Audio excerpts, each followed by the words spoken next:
Hello everybody, and there's a new Honkai Star Rail update, and I'm gonna be playing the story quest. I have no idea if I'm pulling for Robin or not. This is gonna depend how many Stellar Jades I can get. Because currently I have 10 pulls, and yeah, I'm gonna wait till I get some more pulls. And then I will see if I want to pull for Robin. So now I'm gonna do the trial quest, and then I'm gonna continue with the story.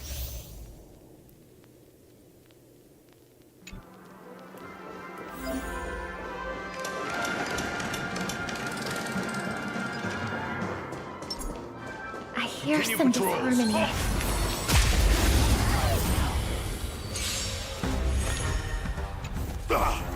Dangerous thoughts resonate all together.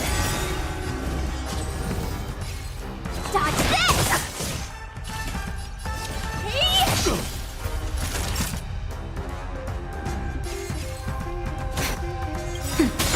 Tonight, stars echo. Let me through.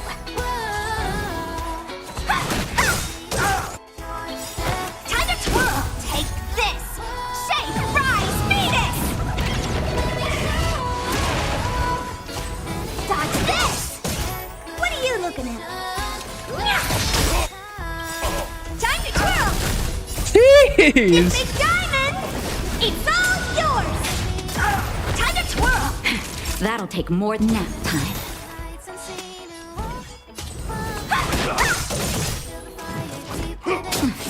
Honored to meet me. Hit!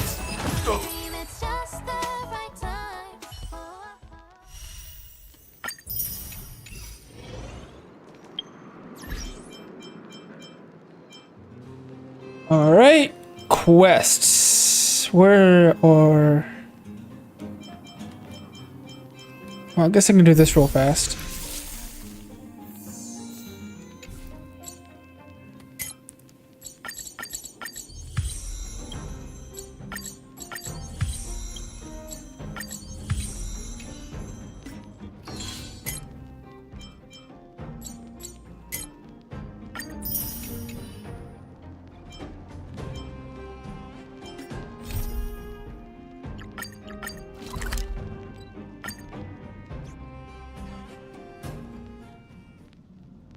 Newsflash! Penacony's Charmony Festival has entered its countdown phase. Accompanied by Clocky's TikToks, after 12 system hours, this grand celebration will commence with much fanfare. This is a stick up, I guess.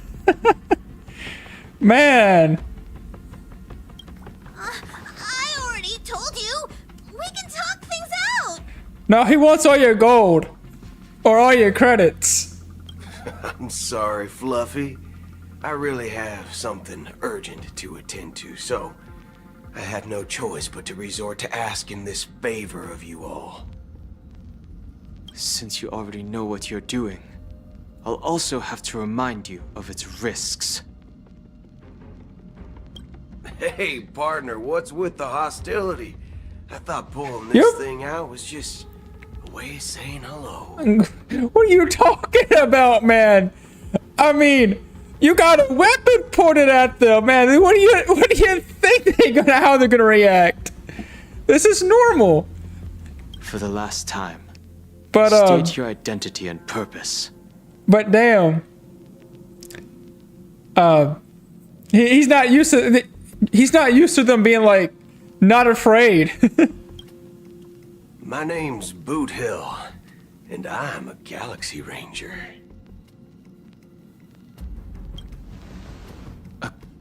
Galaxy Ranger? You look like you seen a ghost. Did you think we all went extinct? Well, that's the price you pay for being off-grid for too long. The righteous heroes of the hunt would never hijack the Astral Express. I ain't hijacked anything. What, chatting with someone while holding the gun is considered a hijacking? I would consider it a It probably yes. Pardon my frankness, Yes. but there are plenty of rumors in the cosmos regarding the Galaxy Ranger's current status, and none of them are pretty stories. I have a hard time believing you. Oh, this is hilarious. The tale that this bunch of fools spin is getting out of hand. There's even a bit about the Galaxy Rangers being turned into gibbons by Dr. Primitive, and they're in some valley screwing around on swings. Of course, I know you won't believe me, which is also why, similarly, I have a hard time believing that you're the real Nameless. See the bullets in this gun? 9mm, an eternal classic. I may need the Astral Express's help right now, but if you're an imposter just like that one, then this bullet might just end up in my head. I can't allow myself to be exposed to danger. That's just the way it goes, so you all have to first prove yourselves. Huh? Where are you going? He's got no time for this shit. Recognize this? It's a model fudger. The Jade Abacus of Ally and Oath. The CN Joe really gave this to you guys? Model fudger? This is the Jade Abacus gifted to the Express by the Shenzhou Luofu's general, Jing Yuan. Its presence on board serves as the Shenzhou Alliance's official recognition of the Express. Is that enough? Not bad, kiddo. And across these sprawling stars, a gentle squeeze is all it takes to rustle up a whole legion of Cloud Knights. Now, I reckon that'd be one fudging sight to behold. Now it's your turn. Been ages since the Galaxy Rangers had the spotlight shone on them. We ain't equipped with such fancy gadgets. But I've been around the block enough to know the way to handle these types of situations is easy as pie. Alright then. Feel free to toss any questions my way. Let's see if my answers can't turn your trust. If your gut tells you otherwise, still ain't too late to show me the door. Oh, why'd you Why abort would I play the along? trade anyways? If I truly am a real Galaxy Ranger, you stand to lose nothing. All right then. Tell me, what kind of organization are the Galaxy Rangers? My friend, this question is a hard one. I don't think I can even consider us They're just a bunch of organization outlaws. to begin with. Everyone's That's all they on their are, own is fated outlaws. path along the hunt, with their own resolute sense of righteousness and not so welcome among such so-called universal values. This reply does not instill trust. It only makes your predicament more precarious. I'm guessing you're gonna ask about some form of shared faith, right? But us Galaxy Rangers don't need that sort of thing. What brings us together is a shared bottom line. Never bully the weak. Never kill the innocent. These oaths aren't some lofty beliefs, but the fundamental bottom line that one must never cross as a person. As Galaxy Rangers, we strictly adhere to the bottom line. When someone crosses them, the hunt's vengeance will surely come knocking. And in this moment, the other crucial meaning of bottom line comes into play. As long as you don't cross it, you're free to do whatever you please. You catch my drift?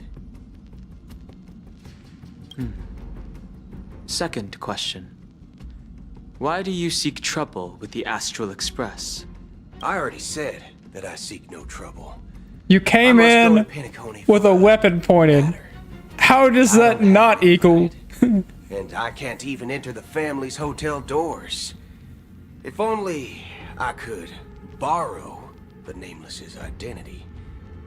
The entire cosmos rooms are should booked. get to the family. Aren't the Galaxy Rangers also esteemed guests? He doesn't have a room. Oh, you've hit the nail on the head. This is why I'm here. It's fine if I tell you. The Rangers are pursuing an imposter. A son of a nice lady posing as one of us. She's on Penacony right now. My informant is a memo keeper. You don't stand a chance, She's the buddy. same as all mimetic organisms, appearing one moment and gone the next. Ugh. She scares the fudge out of me. Still, she gave me some vital info. That Galaxy Ranger imposter. Who is it? Is that the third question? Is it a hard question? It isn't. Just that you might not believe me. That person calls herself Acheron. And according to our informant, she could be She's broken as fuck, too. emanator of nihility. That's impossible. That's what I said. Don't worry. When I first received the news, I had the exact same reaction as you. IX never gives anyone so much as a first glance, and that's perfectly normal. What reason would they have to bequeath strength unto mortals? Then you must know that emanators can also conceal their own identities, which, for many people, it's better that way. Otherwise, there'd be wanton bloodshed across the cosmos, or even, perhaps, turning their back on the path they're supposed to follow. I had the good fortune of running into an elation emanator. Its appearance was no different than that of those clowns. If it weren't through sheer luck that I got it drunk, I would have never known of its eminent status. Even in the purest hunt, you'll find the Xianzhou Alliance under the spotlight and Galaxy Rangers lurking in the shadows. Paths are inevitably concepts created by people and exist in planes beyond our understanding. To reckon that nihility emanators don't exist, well, maybe we just ain't nihilistic enough. So, do you understand now? Your companions are in danger, and it's pretty harrowing. If you don't want to believe me, you Nah, bro, I'm fine. But I'd advise Acheron's my bodyguard right now. I'm pretty good. Dreamscape or how much of what the memo keeper said is true. And that Acheron, who knows what she intends to do. Acheron's fine. She's chill. I don't intend to do anything. That's not up to you. Did you know? People who come to the land of dreams for the first time, they'll subconsciously stop to reaffirm that they're still walking on solid ground. And then they will unanimously raise their heads to gaze at the sky. Be it Creepy. reality or dream, staring at the sky is instinctual for humanity. Since the day that the golden hour was completed, it's always been there, watching over every single night of decadence. But now this night sky has been mercilessly severed, dyed with the mist of nihility. And this whole event happened within the course of a single slash of a blade. A single slash of a blade isn't really accurate. It was actually 2 blades, just that the second one was faster. You're wrong. Not the point. Many guests who weren't supposed to be invited have gathered at this banquet. Even if the harmony is all-embracing, I have no choice but to show some of them the door. For the sake of Pinnacle and the peace. The planet of festivities has no place for you, a puppet of nihility. Those who live in the shadows do not bear the right to tread the illuminated stage. Speaking of living in the shadows, there's probably not much difference between us. It's only Right? polite to reveal your true self, at least when speaking to others. Penacony's Dream Master.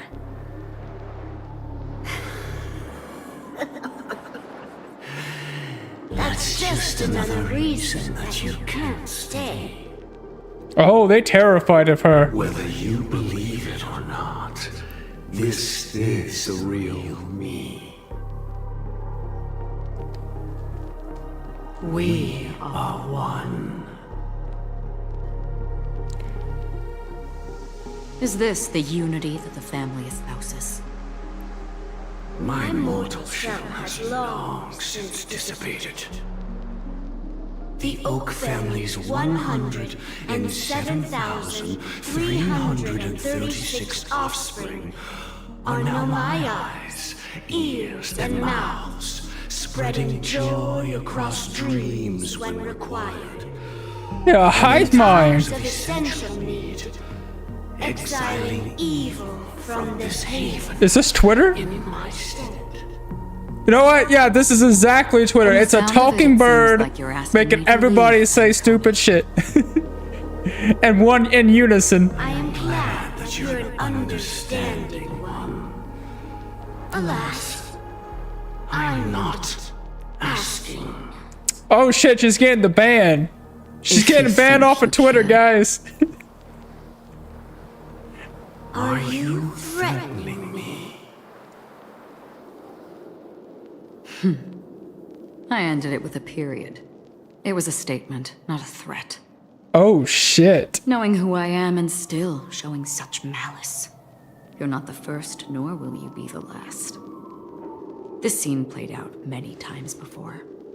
And usually, when faced with my questions, most people retort, "Why can't I?" The result has invariably been that they can't. You are confident. But be reminded, the family is forgiving, but not weak. The cords of the harmony extend across worlds. If you do not comply, when the blade is unsheathed for even a hair's breadth, you will never be able to escape the eternal Centurion's wrath in all of your lifetime. 137 individuals. That is how many heathens I have exiled since I became Dream Master. Among I wonder how many times Akron has heard this spiel. my wings, and those who immolated my body. I wonder how many times Akron has heard this shit. Here I stand again, about to add another mark to the tally. And you will die. I mean, all of you will. Ooh, shit. But that won't come to pass. I'll do as you ask. I'll leave. A wise choice. I wasn't aware there was a choice. To you, that surely is the only option. Please bear in mind, you and Penacony are of different worlds. Those born on the far bank cannot seek solace across the river. Leave and never return. The radiance of the planet of festivities is overwhelmingly bright, luring in tricksters, wrongdoers, and criminals. But even the harmony itself will never welcome the self-annihilator of nihility. And even more so, when this self-annihilator heralds the destruction of everything. Your strength is obviously a gift of the sleeping and shapeless, immeasurable and fathomless, like a tributary spawned from the abyss that brings death and sin to all. She's just the Grim Reaper. Acheron, a befitting name. Take it from someone on the other side of your so-called river. You know better than I do that Penacony has already deviated from the harmony. Whatever your intentions may be, I foresee only one outcome. Its future holds nothing but nihility. Just like all the worlds that have drowned in their shadow.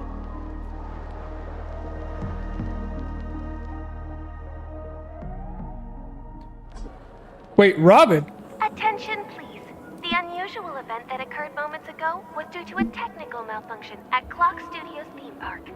We're playing as Robin now? Okay. The area, and we're happy to report that there have been What happened? What happened after she was stabbed? Oh, I swear that was no movie shoot. So many chips fell from the sky, and I even caught one of them. But it vanished in an instant. Oh man, that sucks. Excuse me. Are you talking about the Clock Studios theme park incident? Yeah, what about it? Oh, Miss Robin! Am I seeing things right? No need to worry. Is this I really apologize Robin? for any inconvenience caused to your delightful dream journey. What you just mentioned about the chips really piqued my interest. Would you mind providing more details about the incident? Oh, it was just those chips you normally see everywhere. The green ones? They fell from the sky as if it were raining. And then those chips simply disappeared. It appears to be the dream sim tech the Iris family has been developing. Huh? Huh? Miss Robin, you mean those chips were all part of a performance? But I really... Shh. This technology hasn't been made public yet. It was originally planned to debut at the Charmony Festival, but it seems it's been leaked. Can you help me keep this secret? The raining chips were supposed to be part of my act. Uh-huh. I see. Then it all makes sense now. I'll do anything to help make the Charmony Festival a success. Thank you. As appreciation, I'd like to give you a token gift. Am I playing as This button Sparkle is- that's pretending to be Robin? It's not just the right moment in the celebration. Is that what I'm There could doing? be an unexpected treat in store for you. All right. 100% that's what this is. We're also confused. This is This is Sparkle pretending to be Enjoy the Robin. dreamscape. So many people talking about it. This commotion at the theme park definitely made waves. Sure, you're Robin.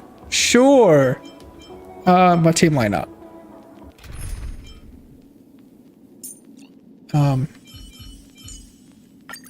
Add you. Who else do we want? Ho-ho. And for now, until I find a big boss. Wait, can I switch? Yeah. Oh.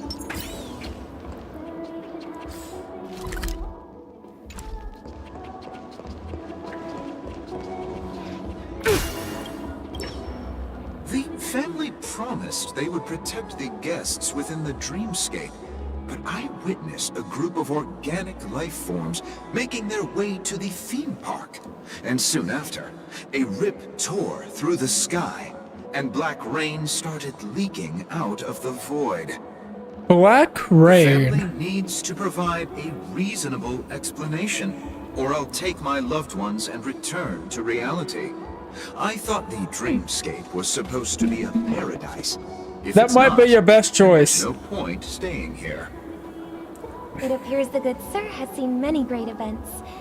And it's true that an uninvited guest has unexpectedly entered the dreamscape. However, their target is not the ordinary guests, but the ambassadors of the IPC. The family Man, will Sparkle certainly here, ensure that the safety of the guests Sparkle here is is of so the with some highest chaos. importance. Miss Robin, I know the Bloodhound family has already sealed off the theme park and has control over the situation, but it won't resolve the problem. The family can try their best to protect their reputation, but as a guest, I don't wish to gamble with my life. But as you can see, sir, no innocent bystanders were affected in this incident. Perhaps the dreamscape is not as perfect as promised, but there's no place safer than dreams under the family's rule. I believe you know this better than I do. If this incident happened in real life, how many people would be able to walk away from it? I could stay here, but keep in mind, guests come to Penacony to enjoy the dreamscapes. They do not wish to be entangled in a conflict between the family and the IPC, so let's not have any more unnecessary incidents. Of course. With the Charmony Festival about to commence, we will spare no effort in our preparations. Rest assured. To express our apologies, the family has arranged this gift for the guests. Thank you for understanding.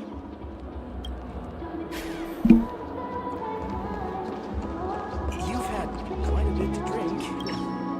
Hello. May I ask what happened here? Nothing to be worried about. There's been a small rehearsal mishap at Clock Studios theme park. Please stay calm.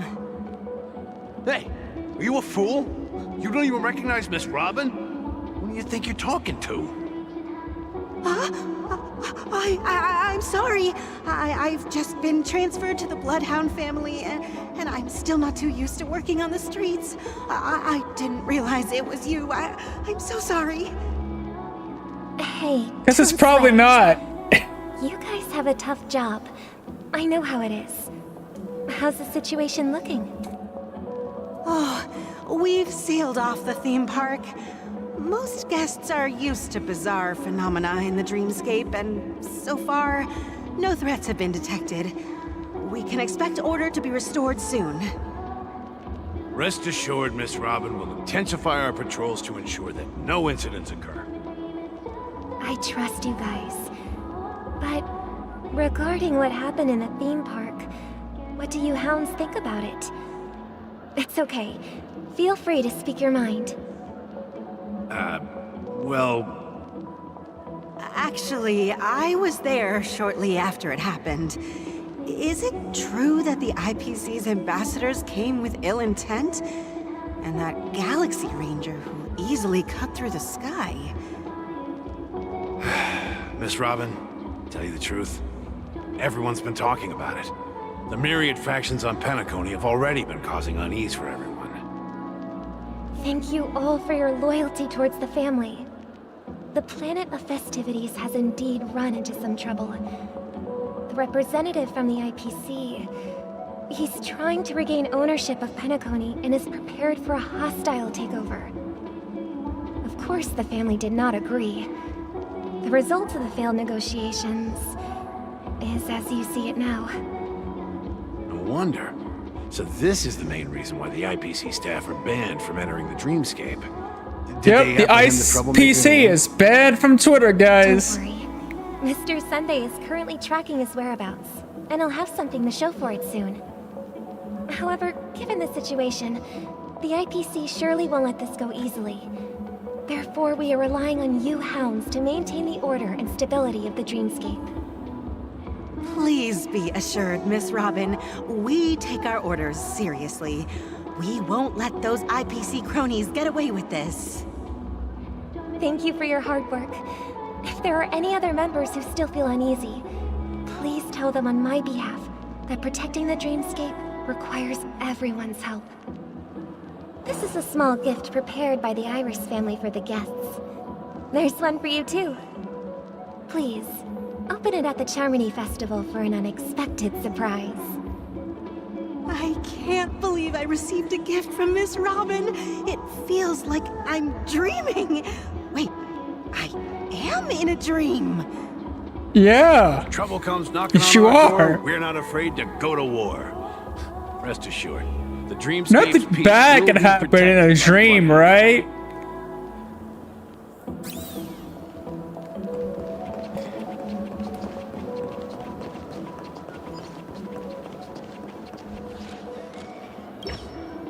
Miss Robin? That's the renowned cosmic superstar, Miss Robin!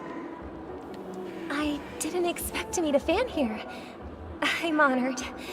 Welcome to Penacony, a world filled with wonderful dreams. I can't believe I'm actually meeting the real Robin! Shouldn't you be preparing for the Charmony Festival? Preparation is important, but the ceremony is fundamentally about sharing the Great One's harmony with everyone.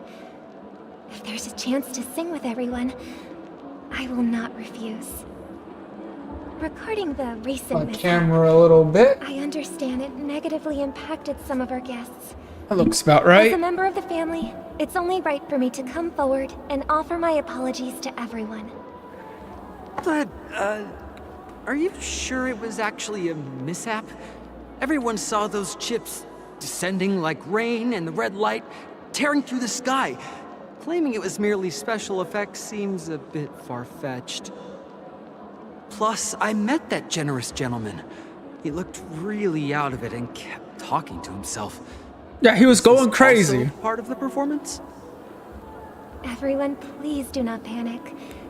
I believe that the family will give everyone a satisfactory answer in due time. Even if you say so, Miss Robin, it's hard to believe. Some people just never listen, do they? It's never ending. It just goes on and on. I'm getting really tired of this. Miss Robin? Still, I suppose I should keep on helping everyone. I am the epitome of joy, kindness, and goodness, after all. Yeah, this is not Robin. Huh? What was I just doing?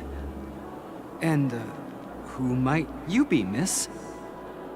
Here, take this, Called little it! ghost. This gift has been specially prepared for you by the family. Well, then, yep, Make sure to called take it. good care of it until the opening of the Charmony Festival. It was Then, kind of when obvious. the show reaches its climax, press the button together with the others around you. You never know. Something very exciting might happen.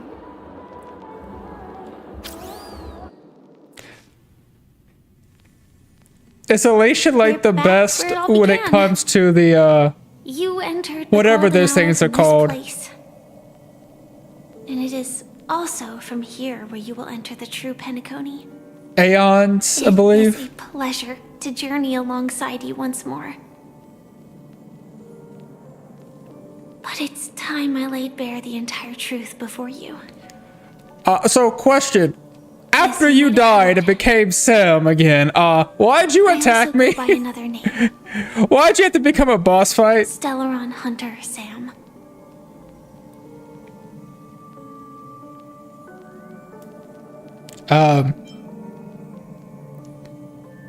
You lied to me. Are you a figment of my I imagination? know you have many questions. Do you remember when we encountered death in that strange dreamscape? When I was caught by that meme? In that instant before it killed me? I saw the reflection of another dreamscape in its ghastly pupils. So, following the clues in the script, I came up with some theories about the meme. That's why I instructed Silverwolf to issue invitations, drawing everyone to the Dreams Hotel. I intended to call upon death before you arrived, to solve the riddle using more direct means, and then invite you to join. However, contrary to my wishes, I couldn't defy the script. And I didn't get a chance to explain it to you. It is how you see now. You can't defy I fate. was impaled by the bladed wings of death. The heavy pressure of concentrated memoria, my asthma, you got Aerith. exploded in my mind as if it was actually reality. But after the momentary numbness subsided, I found that my body was absolutely unscathed. Wait, what? I was still alive. And it was just as I thought. I had arrived at a place starkly different from this beautiful dream. Beneath the dreamscape of Penacony lies another, more chaotic, more primal memory zone. Its name? Land of the Exiles. And so, then I returned to the hotel in the dreamscape, hoping to tell you of its existence. Yet I could not reveal my own identity. So, I could only divert your party's attention and lure you away from the battlefield. And after, all my attempts proved futile. It wasn't until not long ago, when a crimson blade of light shattered the high wall of the dream, causing you all to fall far into the abyssal depths of the dreamscape, that I was able to awaken you and your companions one by one. And that's it. That is all that's happened so far. I'm completely lost. No, it's tough to believe all this without reservations. I just want to say, you are very close to the final answer. Just one more thing needs to be done. And then I can prove it to you. Now, let's leave this place. Please close your eyes. Take a deep breath and visualize the dreamscape's outline in your heart. And remember, you must not open your eyes at all times. 3, Oh shit. 2, What if I do? 1. Don't be afraid. The one who has come to greet us has arrived.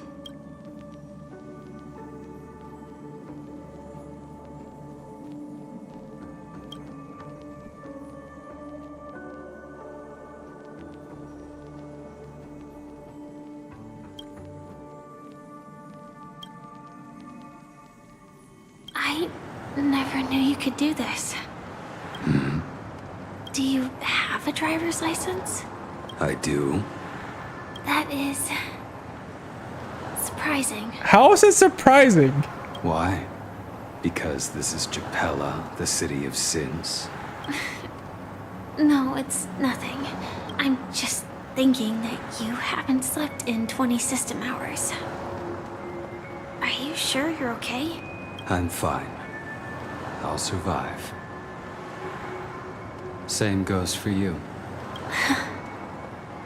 I'm not so sure about that. Slow down a bit. Infiltration is over.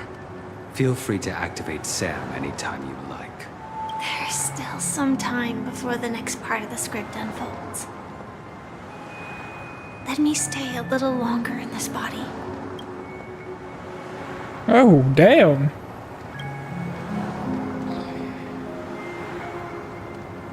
Such a long tunnel.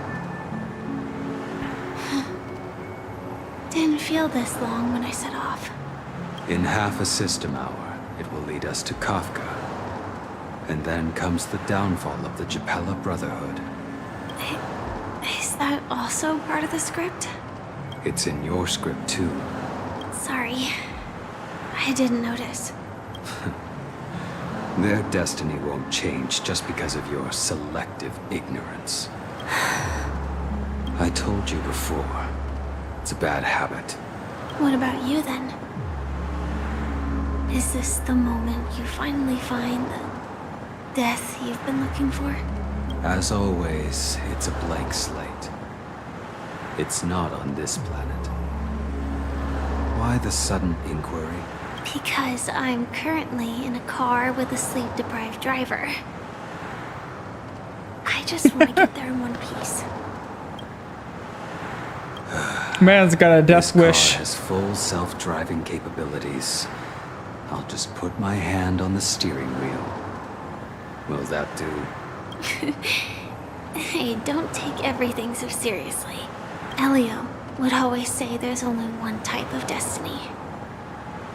The inescapable type. He can see the future, and we, likewise, are aware of our predetermined end. But before that moment arrives, we can still choose what we do. That's gotta suck. We all have this right, don't we?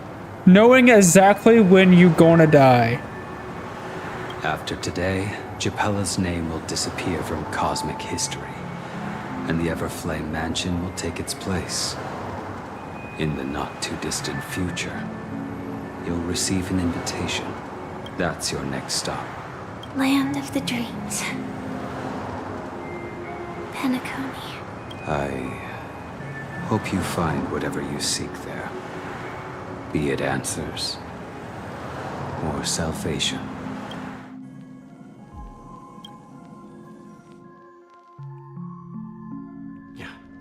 Glad to see you're safe and sound.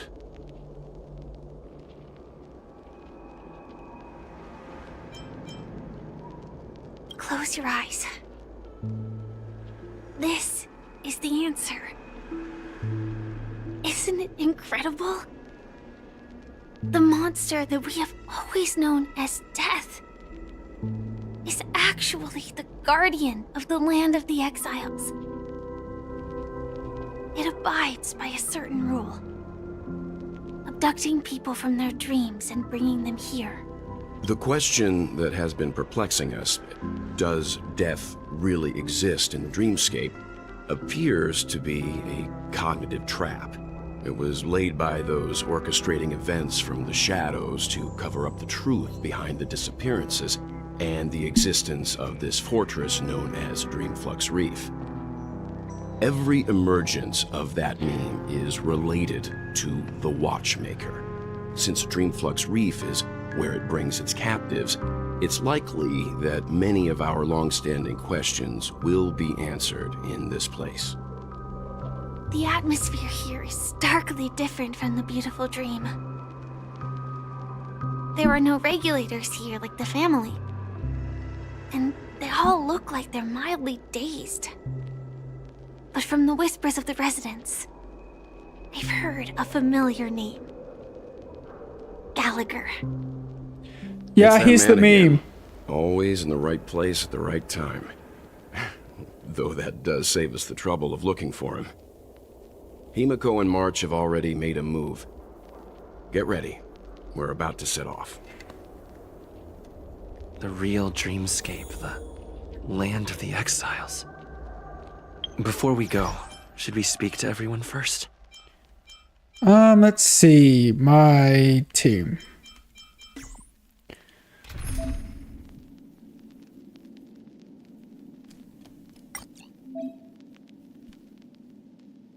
Okay.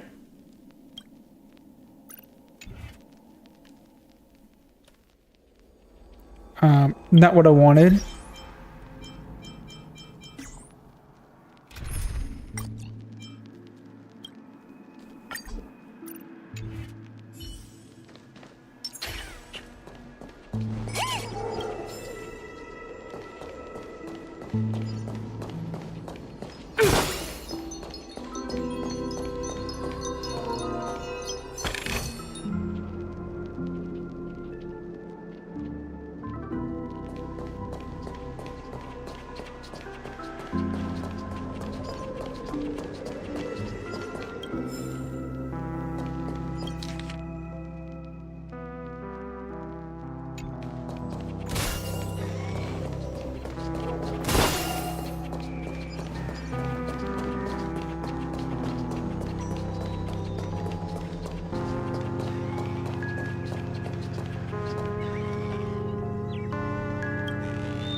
All right, here we go.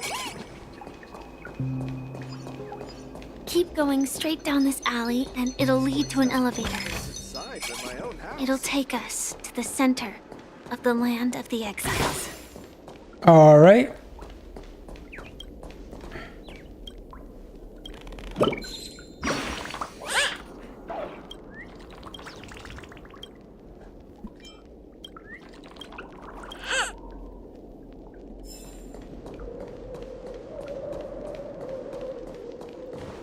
Treasure!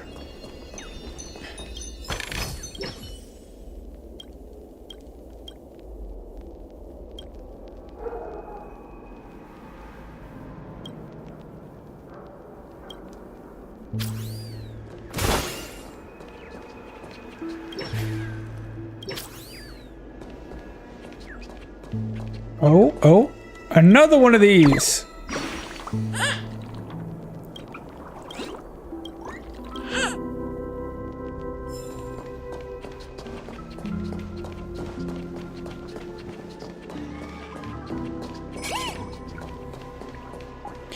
This is why Numby's the best character.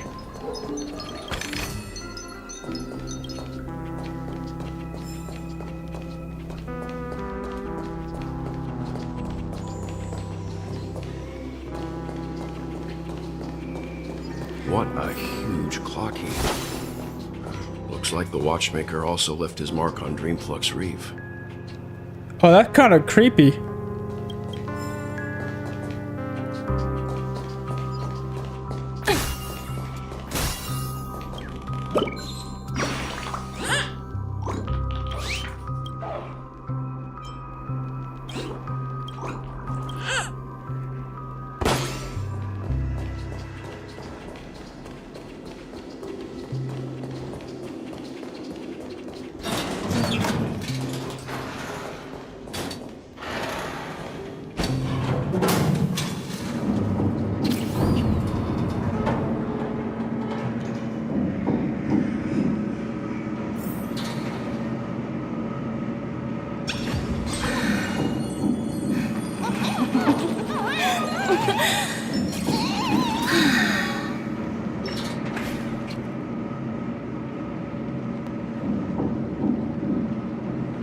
Unbelievable.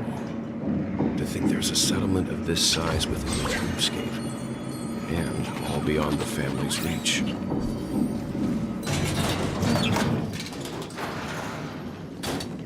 Oh, the atmosphere man. in this fortress is pretty different from that in the beautiful dream. This is where the real dream is.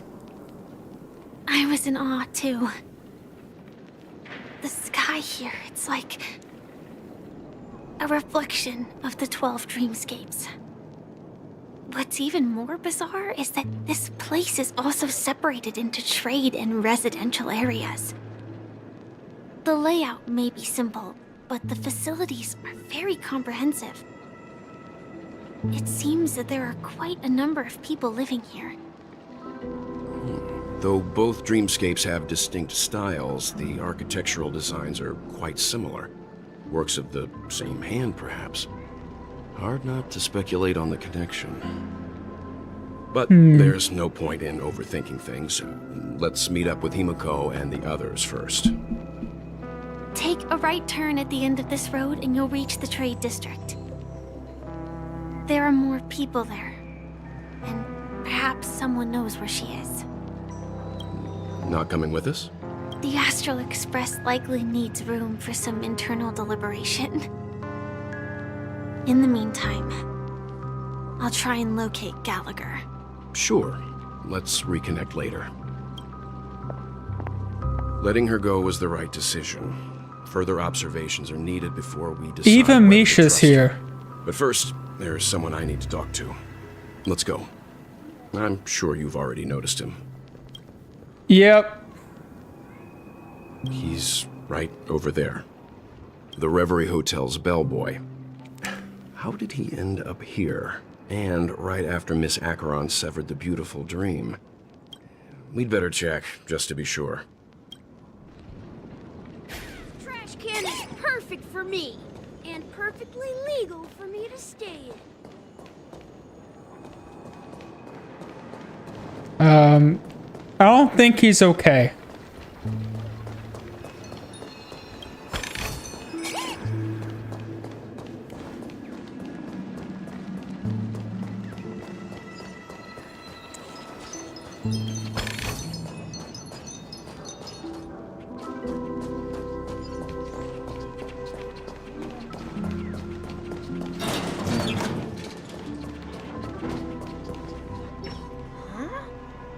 You're the guest from before.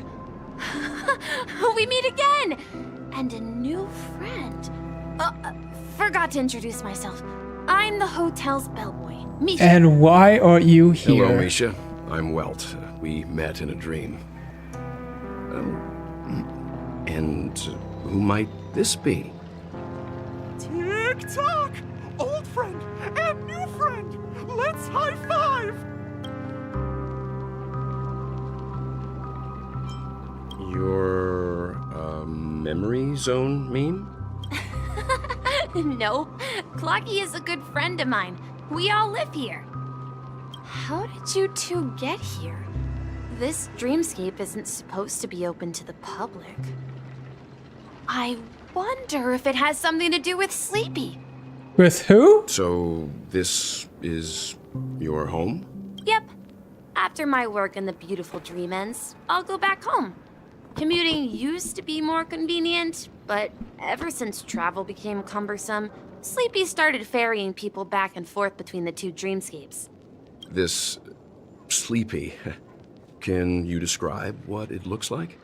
Sleepy is a memory zone meme. Looks fierce and has many eyes. But it's actually really well behaved. Gallagher's been taking care of it. Really now? Really? Based on the description, that meme is You don't indisputably death. A nightmare for the family, but for the people who live here, well, that couldn't be further from the truth. Death? Not in a dream, surely. Sleepy's just a little aggressive, and sometimes messes up by fetching the wrong guess. But it would never hurt anyone. I see. Has it brought back any guests recently? Say, in the last day or two? Like the main character of this story? A missing person case that occurred within the beautiful dream. I see. Then you'll have to speak with Gallagher. But he's currently busy hosting a visitor from the Oak family and specifically asked not to be disturbed. Mr. Yang, the person you're looking for, is it Miss Robin? Bingo. Just as I thought. Considering what happened with Miss Firefly, this doesn't come as a surprise. If you're looking for Miss Robin, I can lead the way. She told me that she'd be willing to meet with outside guests. If it's not too much trouble. Also, we're looking for our missing companions. A woman with red hair accompanied by a girl with pink hair. Have you seen them? Oh, I haven't. But please, rest assured. Dreamflux Reef is a small place, and it's not as bustling as the beautiful Dream, but its safety is unmatched. How about this? Since it's your first time here in Dreamflux Reef, I'll be your guide and help you find your companions. And then we can all go visit Miss Robin together. She's gone to Mrs. Grace's to visit the children. She won't be leaving anytime soon, so there should be enough time. All right then, we'll follow your plan. Well, we now know the answer to both murder cases that have caused such commotion in Penacony. As for the intentions of the mastermind behind it all, we're still none the wiser.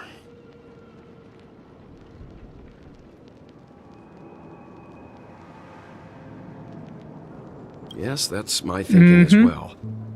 I'm not entirely certain, but we still have to find him one way or another. Say, you mentioned before that you saw Clocky that only you could see, right? Yep. I can't shake off this strange feeling. Am I really still so young at heart? Forget it. It's not important. We'd better just follow Misha.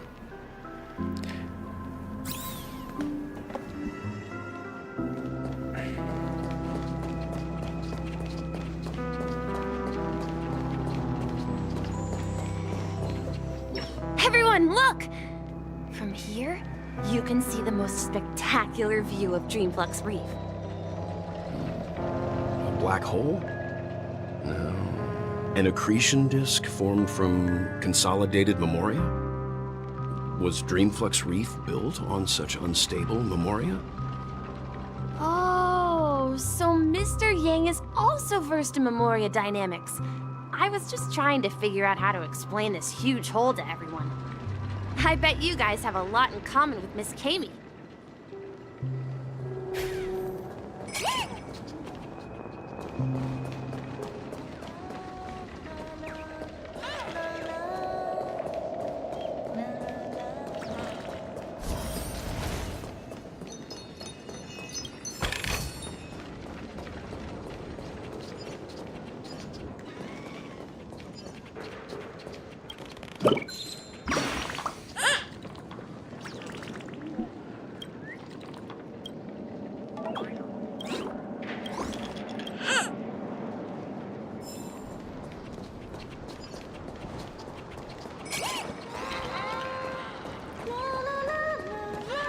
Look! There she is!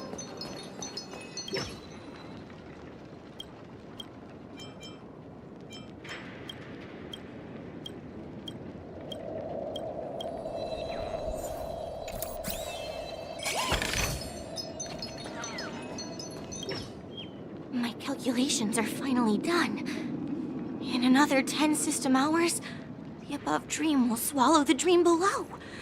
My hypothesis was correct. This place will cease to exist as the dream devours everything. That's not good. Well, and why haven't you left yet? This place is about to disappear.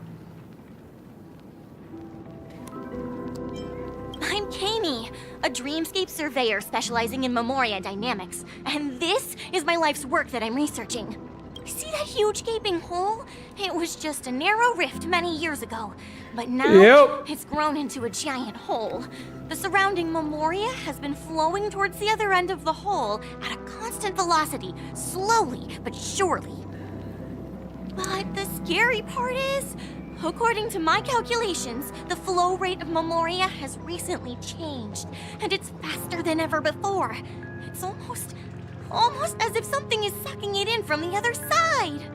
By constantly improving upon Madame Rosalina's Memoria measurement method, I've finally obtained accurate results.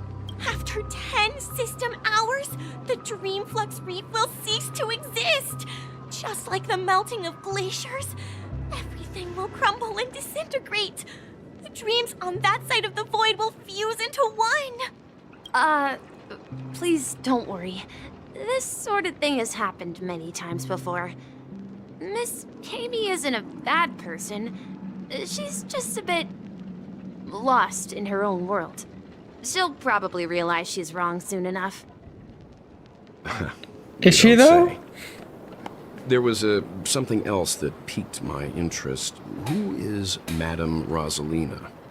Oh, do you know her too? Or are you also a fan of Memoria dynamics? We're very interested in Madame Rosalina's achievements. Could you tell us a little more about them? Why, of course! She's an excellent scholar of Memoria dynamics, and the first person to apply Memoria rate measurement methodology on interstellar travelers. Regrettably, due to the presence of the Garden of Recollection, ordinary people don't pay much attention to the nature of Memoria. She departed this world without much fame, leaving only a few thin journals behind. I came to Penacony to learn more about my idol, and went to great lengths to seek out Dreamflux Reef, all because this is her final resting place. Prodigies always meet their demise prematurely. If only Madame Rosalina had more time, she would have discovered a way to reverse the flow of Memoria. I felt it. The source is in the golden hour. There is a certain anomalous presence stirring the currents of the memory zone. I must uncover more concrete proof. I must convince everyone. Does the name Madame Rosalina sound familiar to you?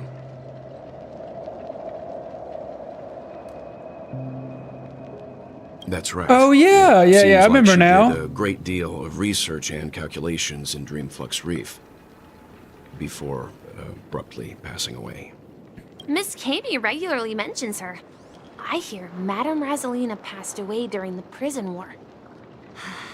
She could see the Penacony of today. Its people building homes in the memory zone. I bet she'd be really happy. Perhaps. Our destination is the commercial district. That's where the largest crowds gather in Dreamflux Reef. We might be able to find the others there.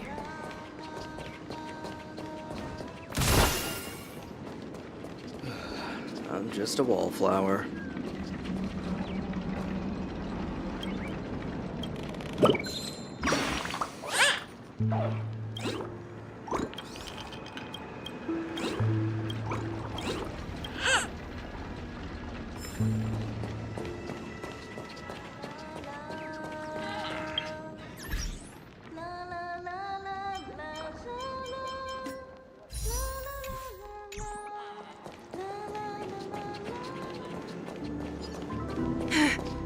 Let me go! Wait, is she singing that one song? Please, come to your senses. I'm begging you.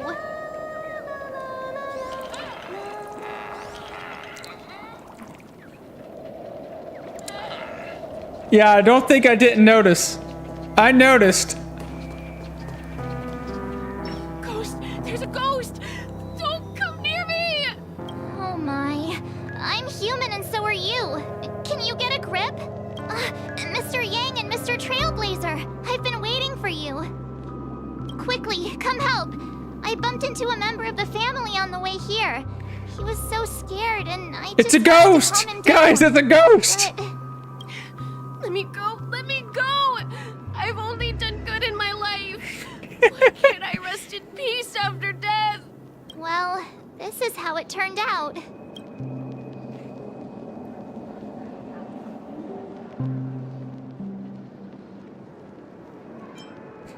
Me? A ghost? Don't make me hit you. He thinks he's dead. Although, when I first fell in, I also thought the same.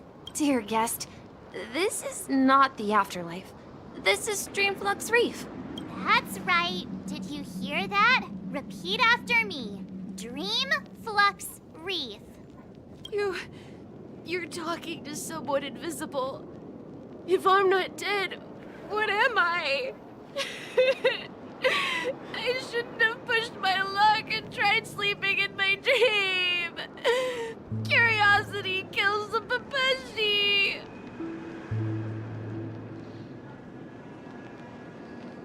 Stop asking! You'll alert the monsters! All the dead are right here. All of them! You're not talking about the memory zone meme, are you? Don't say that name! It's all your fault. They're coming!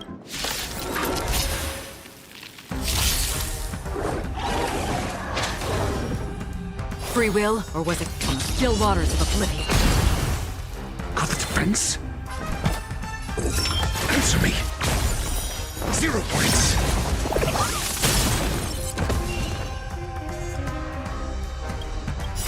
I weep for the departed. It too shall fall. What was that? He passed out. His intense negative emotions attracted the nearby memory zone memes. I see. But why aren't the other people around here scared? Maybe Unlike this. in the Sweet Dream, people here don't see memory zone memes as dangerous monsters. And even if they pose a threat, people can easily escape by forcing a wake-up call. But we can't just leave this man here. Can we take him somewhere safe? We can ask Bro's gonna have a heart attack in the dream. I know many locals while waiting for you guys. Everyone here is living a self-sufficient life. I don't know how to describe it, but this place feels like the real dreamscape.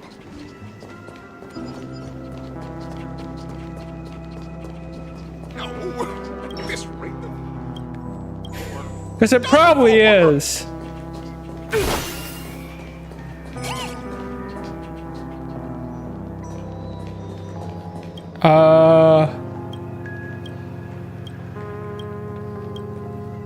You're a shop?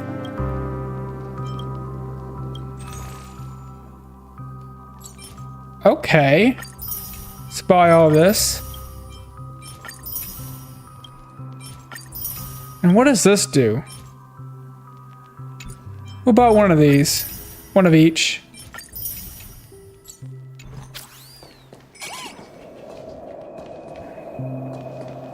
I knew you couldn't hold your liquor.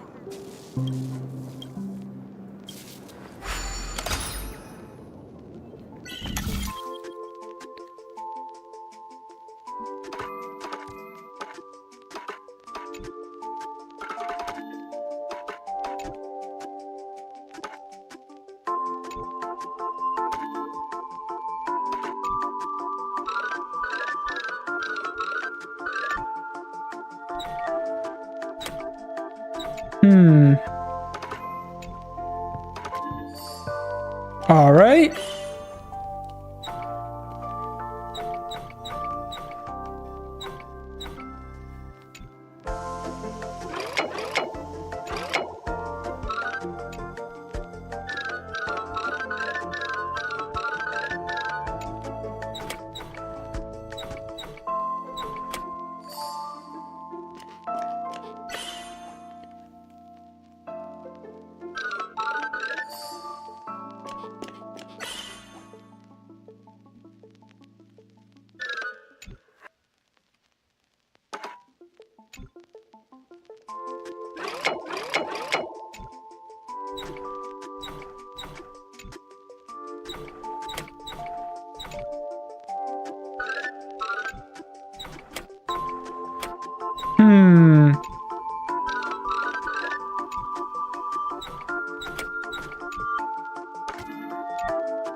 Oh, okay, okay.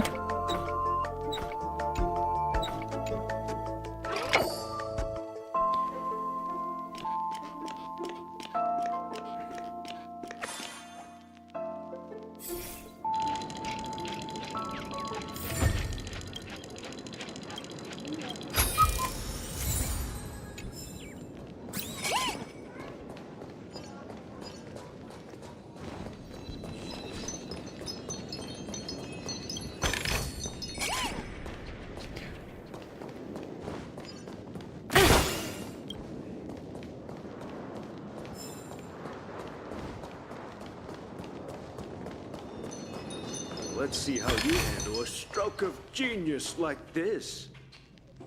Evening, Jesse. Is it evening? Welcome, Miss March. Who might these be? These two are my friends. As for the man lying on the ground, he's a scaredy cat who fainted from fright. He's a wimp. I see. Another poor guy who accidentally ended up here. I'll take care of him. There have been a lot of new faces lately. Things must be tough in the beautiful dream. The few remaining havens of freedom in Asdana will soon face trouble. Do such things often happen here? Not really, but they're becoming more frequent now. Guess it's one of the signs of the Sweet Dreams collapse. This man has had quite the shock. Could you help me find a Halovian lady, March? Her songs can heal mental wounds.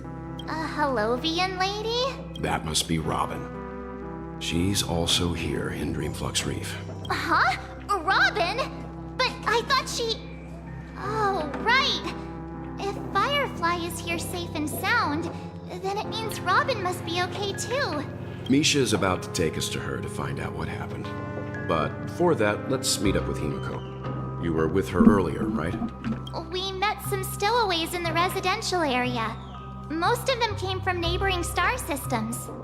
I heard that places like Dreamflux Reef are scattered throughout the memory zone of Asdana, like islands in the ocean.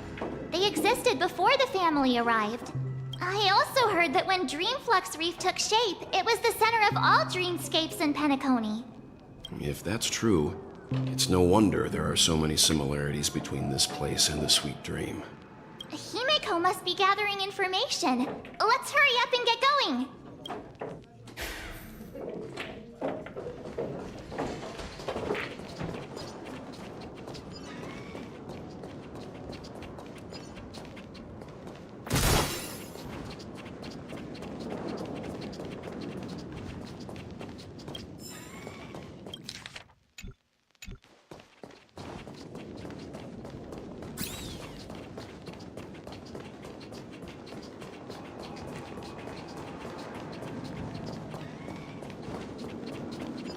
This is where we split up.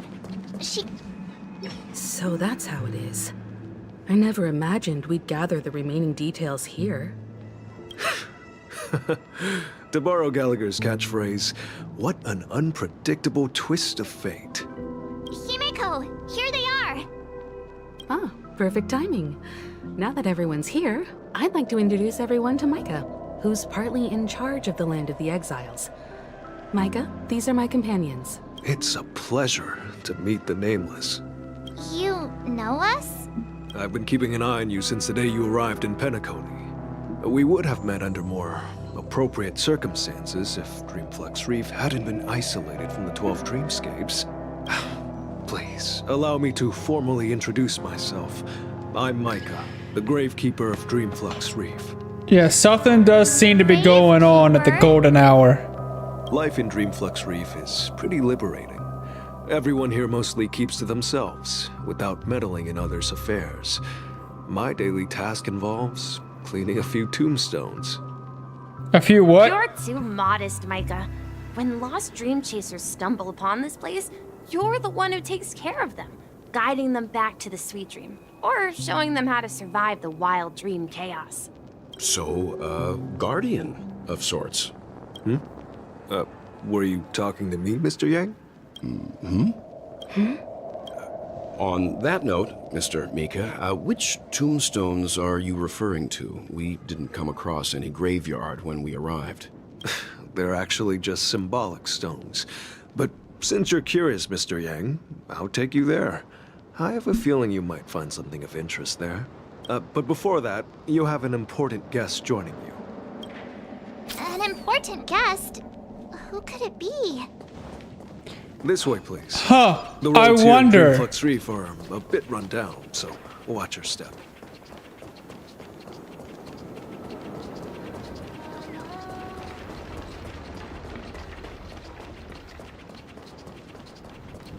Yep.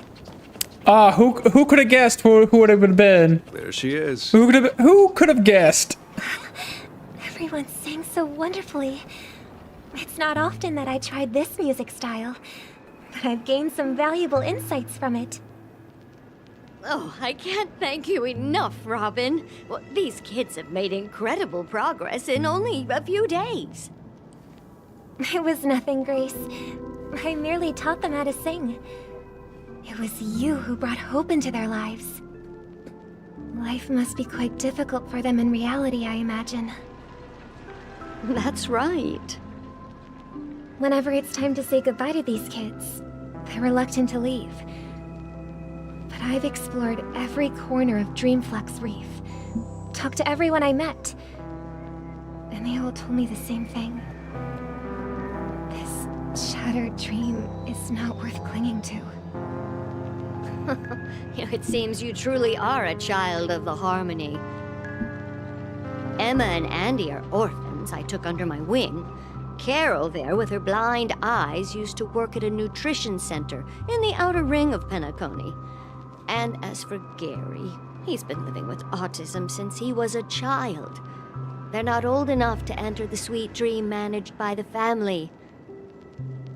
If we compare people to birds, these kids are like fledglings with impaired wings. But in this dream, well, they can fly freely.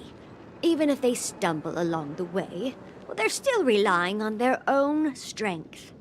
And me, an old lady with no legs. Well, without this dream, I couldn't even walk toward them. I'm glad that you found a new life here in Penacony. It's just... Don't worry, Robin. Dreams have their significance, but they aren't everything. Both the children and I understand this. No matter how long we fly through this dream, we will one day return to reality. But you know what? Emma and Gary aren't plagued by their insecurities anymore. No, and Carol is learning how to cope with her blindness. And Andy is livelier than ever. Well, even I've become more optimistic. You see, in dreams, we learn how to live. Once we return to reality, we learn how to survive. And should our feathers be damaged, then we share our wings with one another. There's no need to covet an illusory sky in dreams, because we have the right and the As long as they can tell the difference between dreams and reality, I think they'll be fine. It's a relief to see you safe and sound, Miss Robin. It's nice to see you all again, Astral Express crew. I heard my disappearance caused quite the commotion out there. I'm really sorry about that. Since you're here, can we assume that you're fully aware of the situation in Penacony? Ever since I returned to Penacony, my voice started to change, until it gradually faded away. At first, I thought it was a temporary ailment, perhaps due to having been away too long.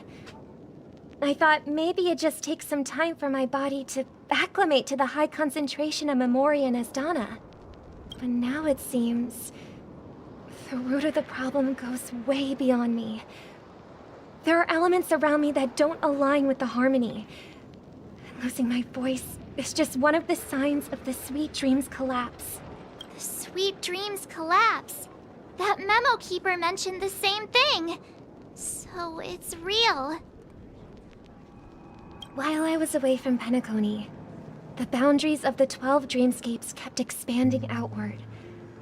But whenever I mentioned the anomalies in my dreams, all the family heads refused to talk about it. Only my brother was willing to respond. Later, I discovered the secret letters from the IPC ambassador, which further convinced me that there are hidden secrets beneath the surface of Penacony. So, following the clues in the Oak family's dossiers, I found my way here. The land of the exiles, concealed by the family under the guise of death. A dream within a dream, where Penacony's past is buried. Hearing you speak, it sounds as if your voice has made somewhat of a recovery. I hate to admit it, but the harmony in this place resonates more broadly than within the Sweet Dream. It's regrettable, but the family has experienced betrayal. The traitor, or traitors, abandoned their original principles and, using the name of harmony, exploited people's weaknesses to turn Penacony into the planet of festivities, trapping everyone in the illusion of the Sweet Dream. Sounds about right. This is not the strong defending the weak, but rather the strong exploiting the weak. A world without equality won't ever be favored by the harmony. And naturally, those voices blessed by them have lost the ability to sing. Could there be another force influencing the family's shift in philosophy, Miss Robin? Considering what happened with Acheron, it's difficult to conceive of another entity within the realm of the harmony capable of influencing everyone. Unless a power surpassing that of an emanator is involved. I'd heard about what happened to the Xianzhou Alliance, but as far as I'm aware, the family hasn't faced any such external interventions. Who knows? Perhaps I've just been away too long and missed something. Regardless, I cannot accept my home is moving towards the very opposite of what the harmony represents, while still claiming to uphold it.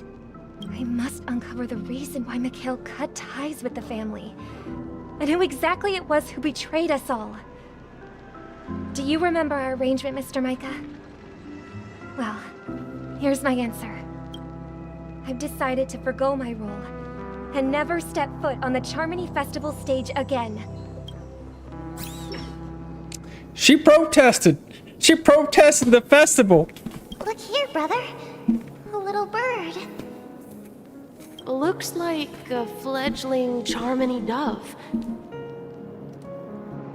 But Charmony doves don't live here. So how did this little bird get here? Maybe its parents abandoned it?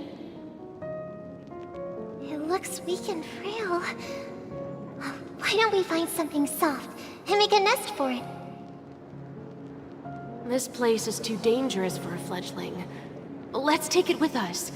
We can put it on the wooden shelf in front of your window. Okay. A bird like that must have a beautiful singing voice. But where will it live? I'll ask the family head to build a cage for it. A cage? But then it won't have the freedom to fly, right? Let's see. What is it that has captured the attention of the two best interpreters of the Great One? To the point that they've forgotten how to enjoy their dessert. Oh, poor little thing. Doesn't look like it's doing well. Do you want to rescue it? I do. But I don't want to lock it up in a cage. Why? Even if it's small and not fully feathered, and can't sing, it didn't come into this world just to be locked up in a cage. Birds, they should be flying free in the sky. That's quite the romantic idea. And what about you, a young scholar? Do you agree with your sister? Who is this dude? But if we leave it out in the wild, it won't survive for more than a few days at best. Ah, I see. It seems our little scholar is still a bit unsure. Well, let me tell you youngsters a story. As you probably know, Charmony doves can fly through the air. When they fly really high, the friction caused by the flapping of their feathers against the atmosphere creates amazing lights, so that they look like shooting stars. We've seen this spectacle so many times that we think it's just something they can naturally do. But that's not the truth. Their radiant display is the result of countless struggles against nature over generations. Their ancestors were too weak to survive on the ground, so to escape predators, they started seeking new opportunities in the air. After countless attempts by many generations, one of them finally figured out how to fly. It soared into the sky and never looked back at the ground again. So, you mean birds aren't born to fly, but they find a way to do it through their determination, right? Well, that's an idealistic way of putting it. So, what are your thoughts, Sunday? I think people believe birds are meant to fly because they've never seen those birds crashing to their death. Or flying into a sign. Perspective. Or a building. Have you decided what to do with the bird now? For now, I'll keep it in a cage until it can take care of itself because I want it to live, no matter what. Well said, kids. It seems each of you has found your own answer. Your insights are truly remarkable. And I hope they come true in their own way. We will take good care of it. Won't we, brother? Yeah, but Mr. Gopherwood, there's one thing I don't quite understand. And what might that be, my son? What if this little Charmony dove never learns to fly in the end? I mean, if there are fledglings in this world that can never fly throughout their lives, should we let them go back to the sky? Only to see them crash to the ground and die? Talking in your sleep, Birdie? Time to wake up.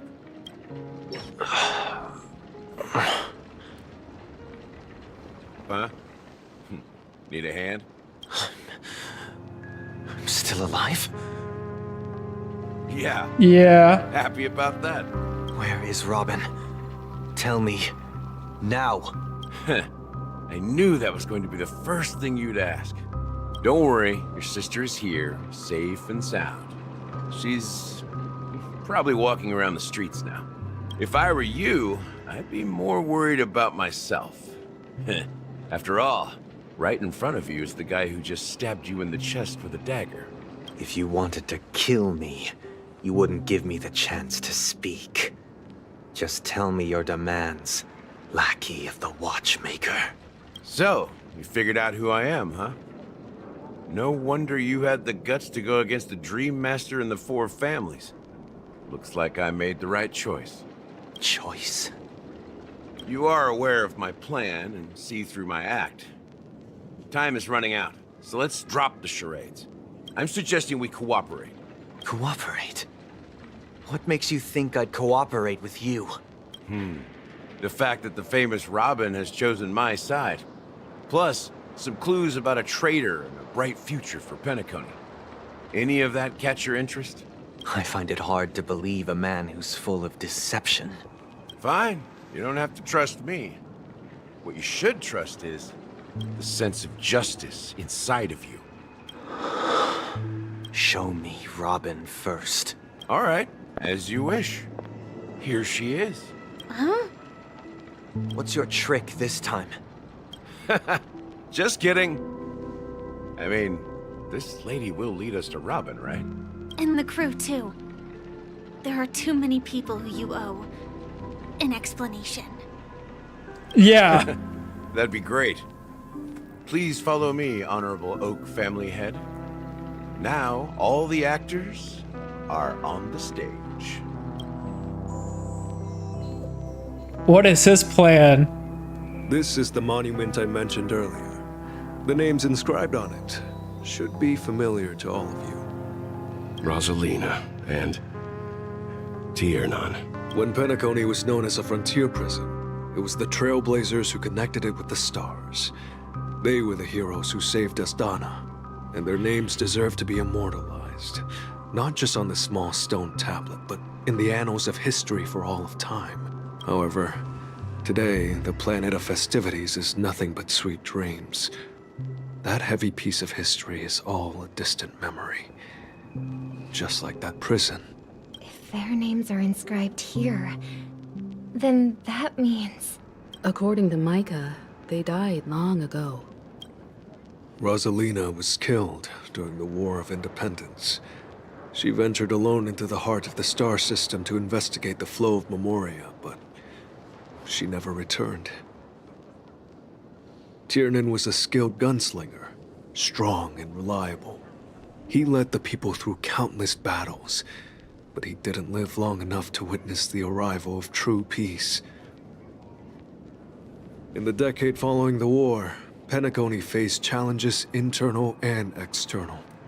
To protect Astana, Tiernan took up the way of the Trailblaze and led the Lampmoth family to explore beyond the system, only to be surrounded and wiped out by the swarm. Though I had expected as much, the tales of these heroes truly are sorrowful. True to the title of Trailblazer, they spent their lives venturing into the unknown. But what about this tablet? There are no names carved on it. When Dreamflux Reef was created, its owner was still alive. However, he insisted on erecting a monument for himself, saying that it will happen someday. Here we meet again. Everyone from the Astral Express. Robin.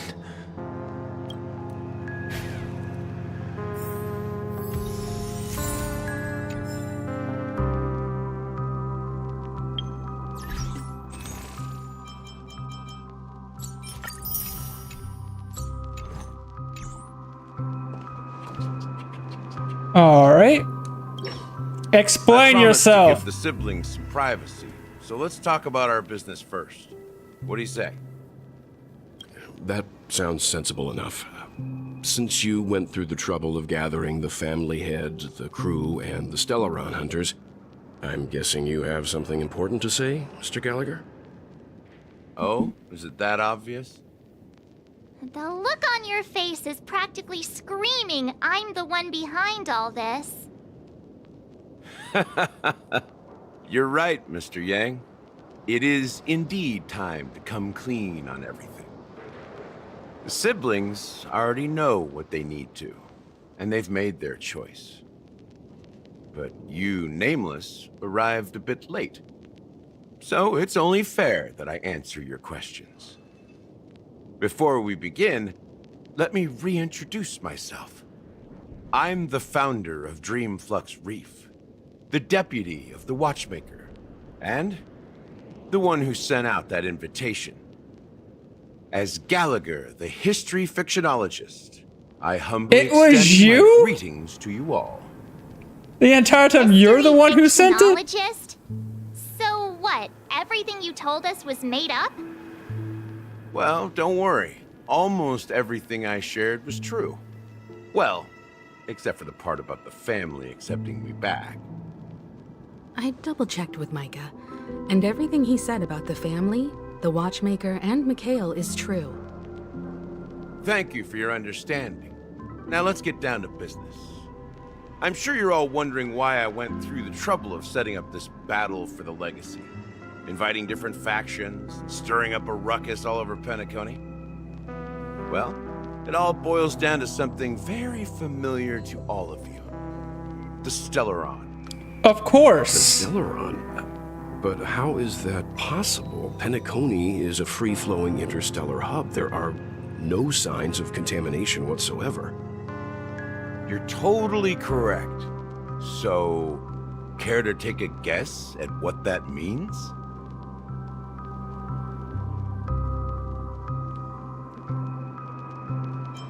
How keen. Well, what should I say? I expected nothing less from the person here who is the most familiar with the Stellarons. The sweet dream doesn't come out of thin air. If you think of the memory zone as the sea, creating the land of the dreams is like filling that wild ocean with earth to make an island. To achieve this feat, without the help of an emanator of remembrance or enigmata, the only way is to use a Stellaron. And that's not something you can achieve with a simple wish. It requires vast quantities of knowledge, time, and manpower. I'm sure you get what I'm hinting at. In Azdana, the planet of festivities itself is a Stellaron disaster. The planet of festivities itself is a Stellaron disaster? It all started a long time ago. Back when the Watchmaker and his crew liberated the frontier prison. They faced countless challenges as they began building Penacony from the ground up. That's when the idea of using the Stellaron came into play. The Stellaron first entered the Azdana system during the war. The Nameless warned everyone against the folly of attempting to tamper with such a power, and most heeded their words. But there are always people in the shadows with ulterior motives. The turning point came after Tiernan's death. With two of the Nameless gone, the Watchmaker had to go to the front lines. It was at that moment his rivals saw an opportunity. By the time a representative from the Montour System's family arrived at the Watchmaker's call, the Stellaron had already been activated and was seeping into the primordial synesthesia dreamscape. And I suppose the family happened to possess the knowledge to seal the Stellaron? Not just that. They knew far more about the Stellaron than the average person.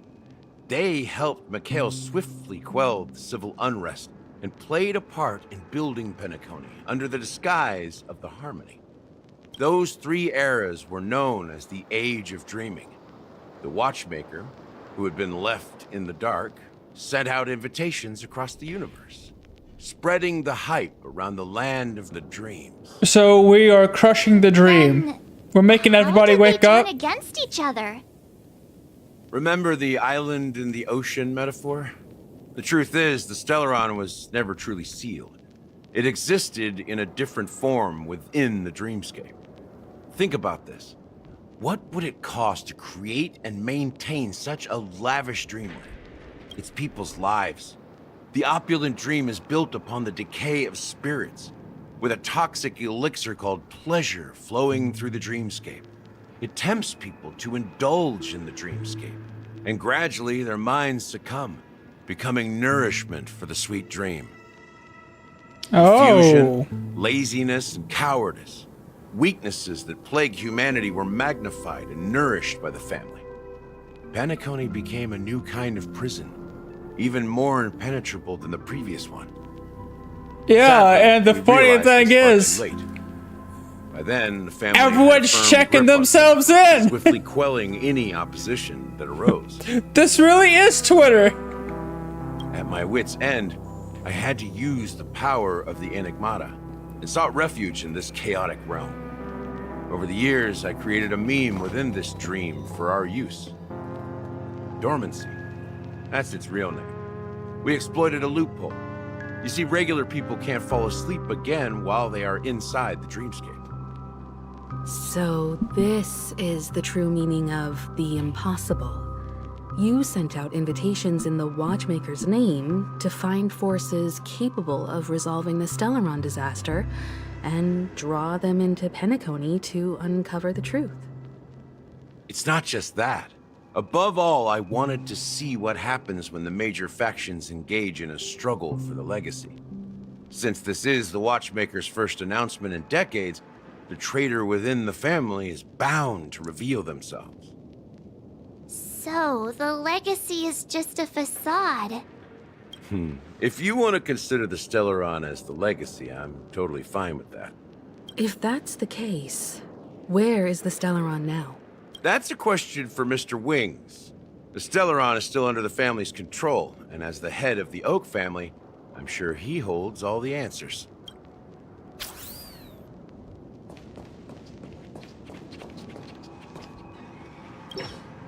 Are you done talking? So, will you tell us where the Stellaron is? It is the Penacony Grand Theater itself. As I suspected, it's the embodiment of the family. The edifice that first materialized within the Sweet Dream. That's what turned Penacony into its current state. As for the person who employed its power, it is in fact Mr. Gopherwood, the current Dream Master. Well, that was easier than I thought. Did you conduct your own investigation already? Correct. When I was trying to track down the person who murdered my sister, apart from you, Gopherwood was my second suspect. Confronting me first turned out to be a smart move on your part. I didn't have other options. The Dream Master has been elusive, and even the heads of the families can hardly get an audience with him. Moreover, Mr. Gopherwood has been kind to my sister and me. And I didn't want it all to end like this. What do you mean by that? To be honest, my brother and I are also victims of the cancer of all worlds. We grew up as orphans, and were adopted by the family when they came to help. Mr. Gopherwood recognized our potential and brought us to Penacony. But I can't just stand by and watch Mr. Gopherwood become an enemy of the Harmony. I won't use my voice to support an evil cause. I won't step on that stage and sing, no matter who the traitor is, or what orders they give me. I won't let the Charmony Festival become an event that destroys Harmony itself, or the paradise in our dreams. Indeed. for the paradise in our dreams. As the head of the Oak family, I'm responsible for ensuring Penacony's promising future. Robin and I will head into the sweet dream and confront the Dream Master. And if it turns out that the family has truly strayed from the Harmony, I'll fight alongside you. We'll put the Charmony Festival on hold and make sure Mr. Gopherwood pays for his blood debt. The enemies you are about to face aren't like this old dog here, who can barely even bark. Since our interests are aligned, why don't we team up? Maybe, just maybe, we'll have a shot at success. We have always been following in the footsteps of our nameless predecessors, and there's no reason to stop now. Yeah, we Nameless won't back down from a challenge. Isn't that right, Mr. Trailblazer?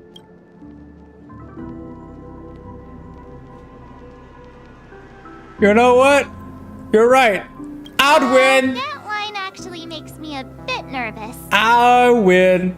I'd win. Rest assured, sitting on the sidelines isn't in our nature. Mr. Sunday, Miss Robin, I'm willing to accompany you on behalf of the Astral Express. Having a third party present should help with negotiations, and could make all the difference if things get ugly. Thank you, Mr. Yang. Thank you all very much. The Charmony Festival is about to start, and time is against us. We must hasten. Everyone, let's gather over here.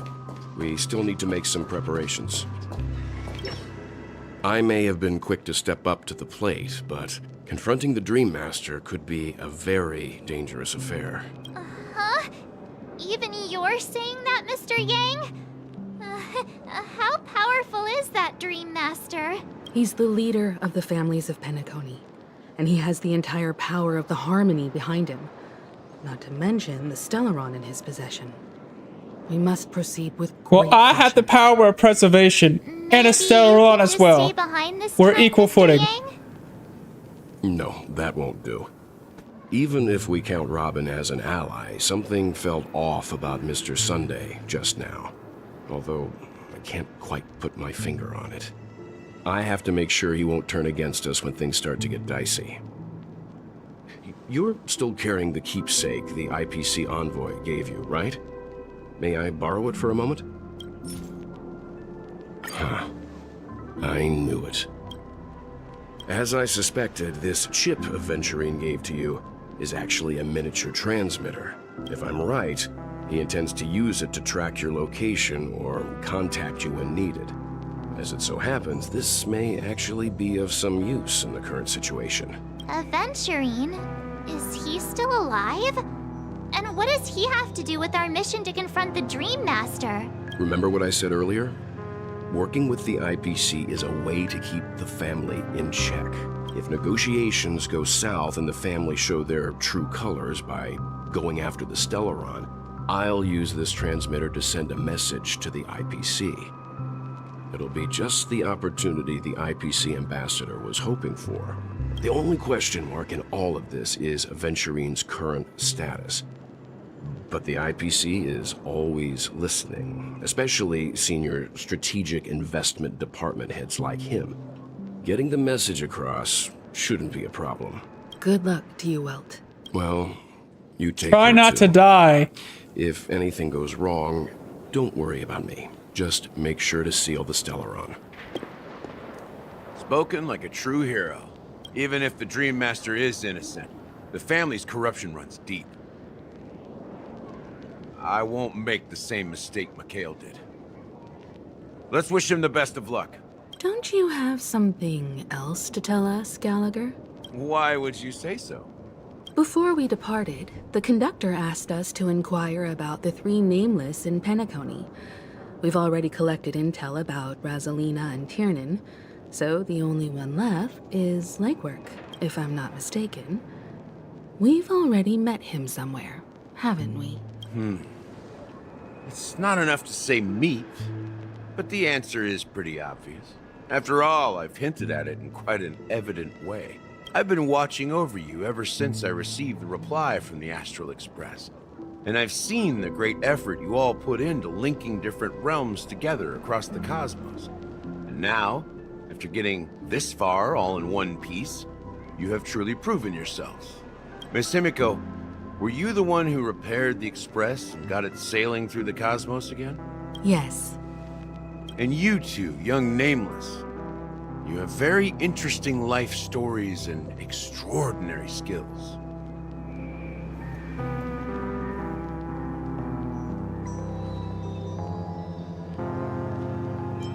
What? Hey, you can't just make up titles like that. Yes, I can. You're full of energy. Please send my regards to the conductor, Pom Pom. Please let them know that their friend had fond memories from his time aboard the Express, which he reminisced on every time he had a good drink. As for the last Nameless, he embarked, disembarked, and embarked again, traveling in a great circle, ending up back where he started. On his deathbed, he told me to find the Astral Express and deliver an invitation to the future Nameless. He left behind a special gift, a true legacy. Something that belongs only to the successors of the Trailblaze. Come with me. Now is the time to reveal it. Ooh, what is it? What do I get? Back here again. Sometimes I feel like you're still alive, old friend. Like you've still got so much to say and do. I've kept my promise. Brought the future Trailblazers you've waited so long for. I don't know why you were so obsessed with that train. But I remember your last words. Don't let us down, old man.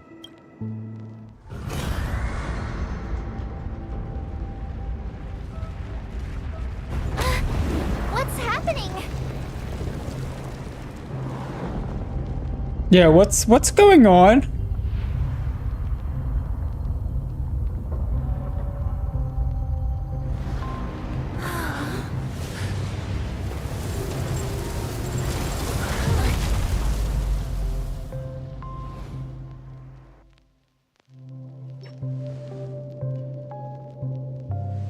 Go ahead.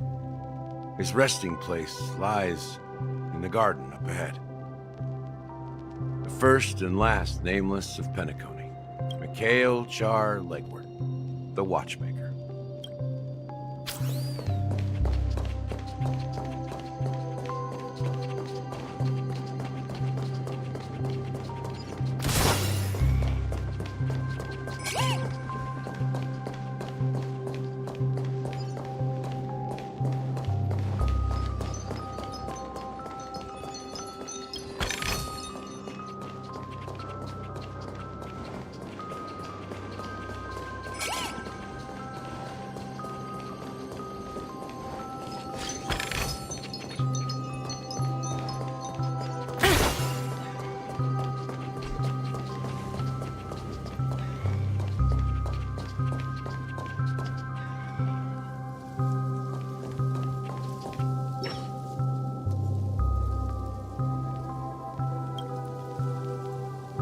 Sure enough, the Watchmaker is the third Nameless.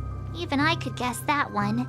The legacy he left behind was a dream bubble. I believe inside that bubble, there's something that holds meaning only for the Nameless. After all, when I checked its contents, I found nothing inside. Maybe some Trailblaze runes? Even more mysterious than me. Well, let's have a look.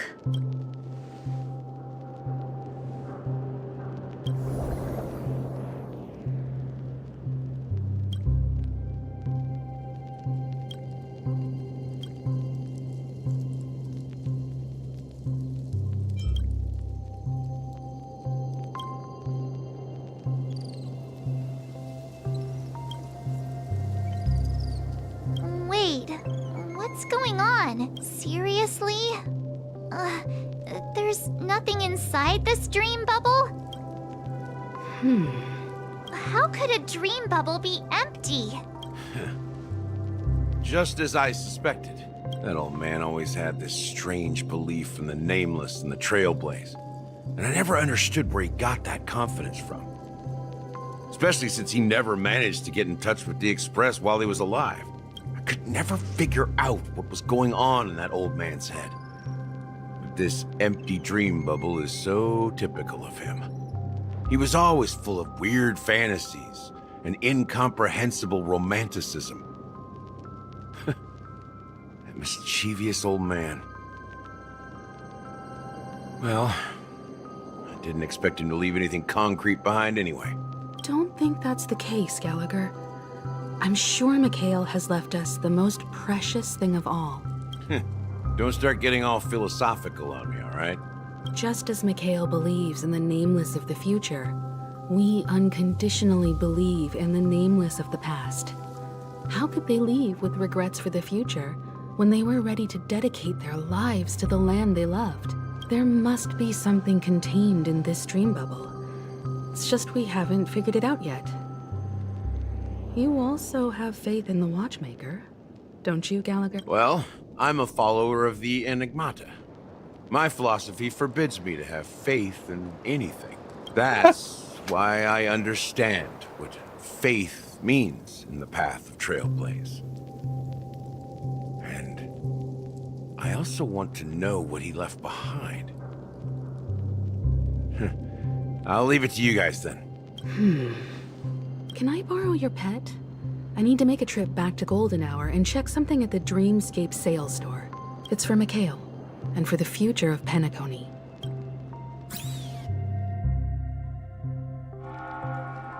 Welcome to the Reverie Hotel. How may I help you? Greetings. We're the Nameless from the Astral Express, and we'd like to check in. The Astral Express?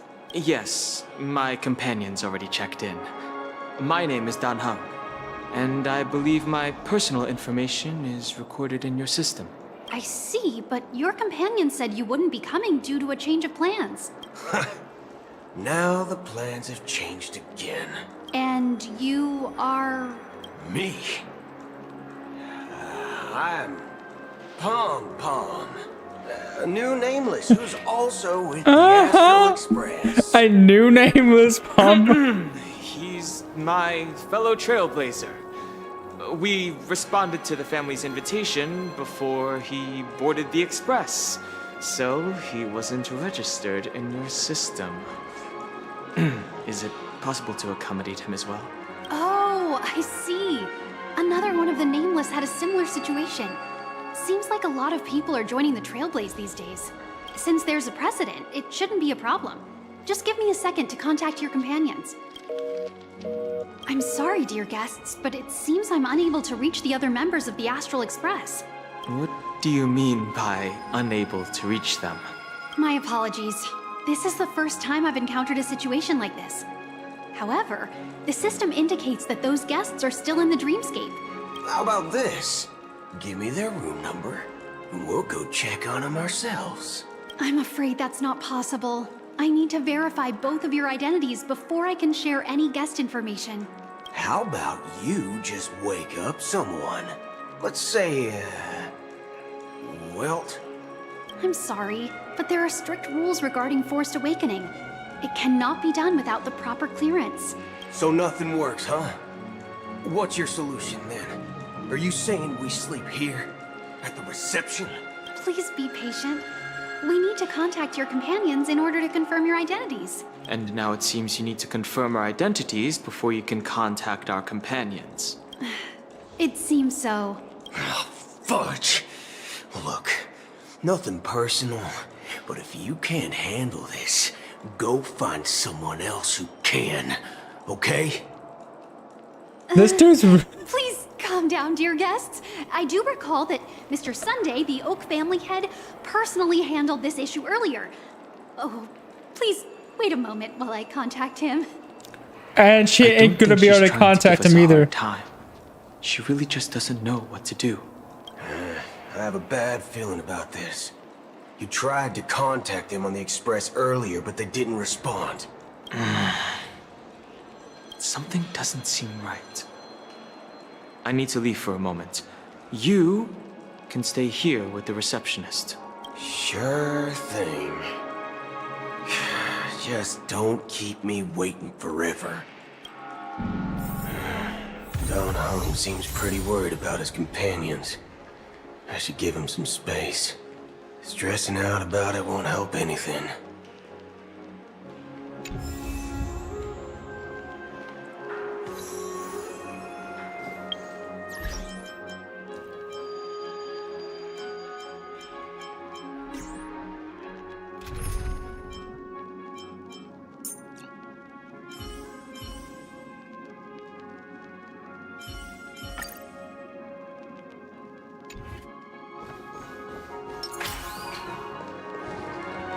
Everything here is so tall.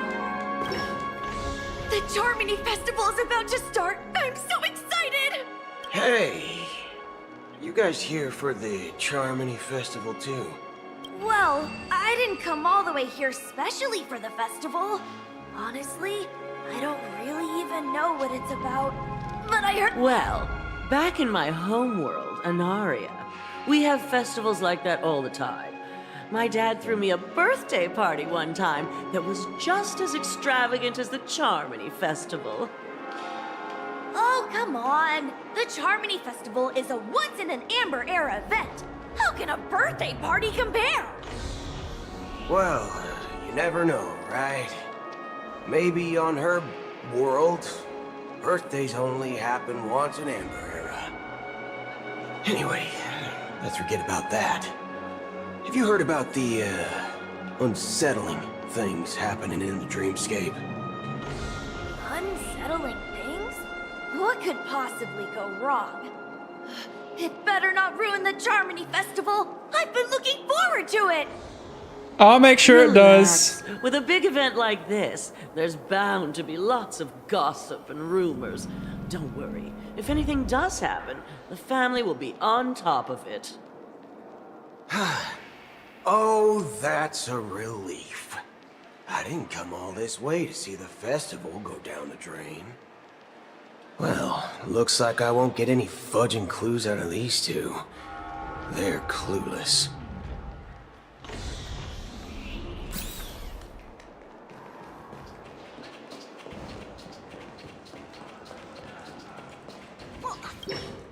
Greetings. I'm Cody of the Bloodhound family, head of security for the hotel. How may I assist you? Hello. So, there's something I wanted to ask about. I've been hearing some unsettling rumors about certain incidents that might affect the Charmony Festival. Do you think there's anything to be worried about? I've traveled all the way from the Hayahi Federation, and I don't want my trip to be ruined. What do you mean? Wait. You haven't heard? I'm not sure where you heard those rumors, but they're completely baseless. I can assure you, as a representative of the Bloodhound family, that everything is going smoothly. Keeping things under wraps, huh? At present, all of the families are focused on making sure the festival starts on time. Even the Dream Master himself has arrived. So don't worry, your trip won't be in vain. That's a relief to hear. She doesn't appear to be acting. So, it seems that even the hotel staff are out of the loop. Back already? Hasn't she returned yet? Nope. I'm starting to wonder. Sending her to contact Sunday was a good idea. Neither the staff nor the guests seem to know anything about what's happening in the dreamscape, and wherever we go, all we see is people enjoying themselves. Definitely not a good sign. I agree. Another unusual thing is that the Oak family is supposed to be in charge of organizing the council and managing everything inside and outside the dreamscape. However, I walked around the hotel, but didn't meet a single member of the Oak family on such an important day. Well, I'll be forked. If I remember correctly, the head of the Oak family is that Sunday guy, right? We shouldn't linger here too long. Let's go back to the Express for now. Not Something so is fast. amiss. Have you ever robbed the IPC, bro? If you run away now, everyone will be chasing after you. Are you suggesting we sit here and do nothing? I wouldn't say do nothing, but let's stay put for now.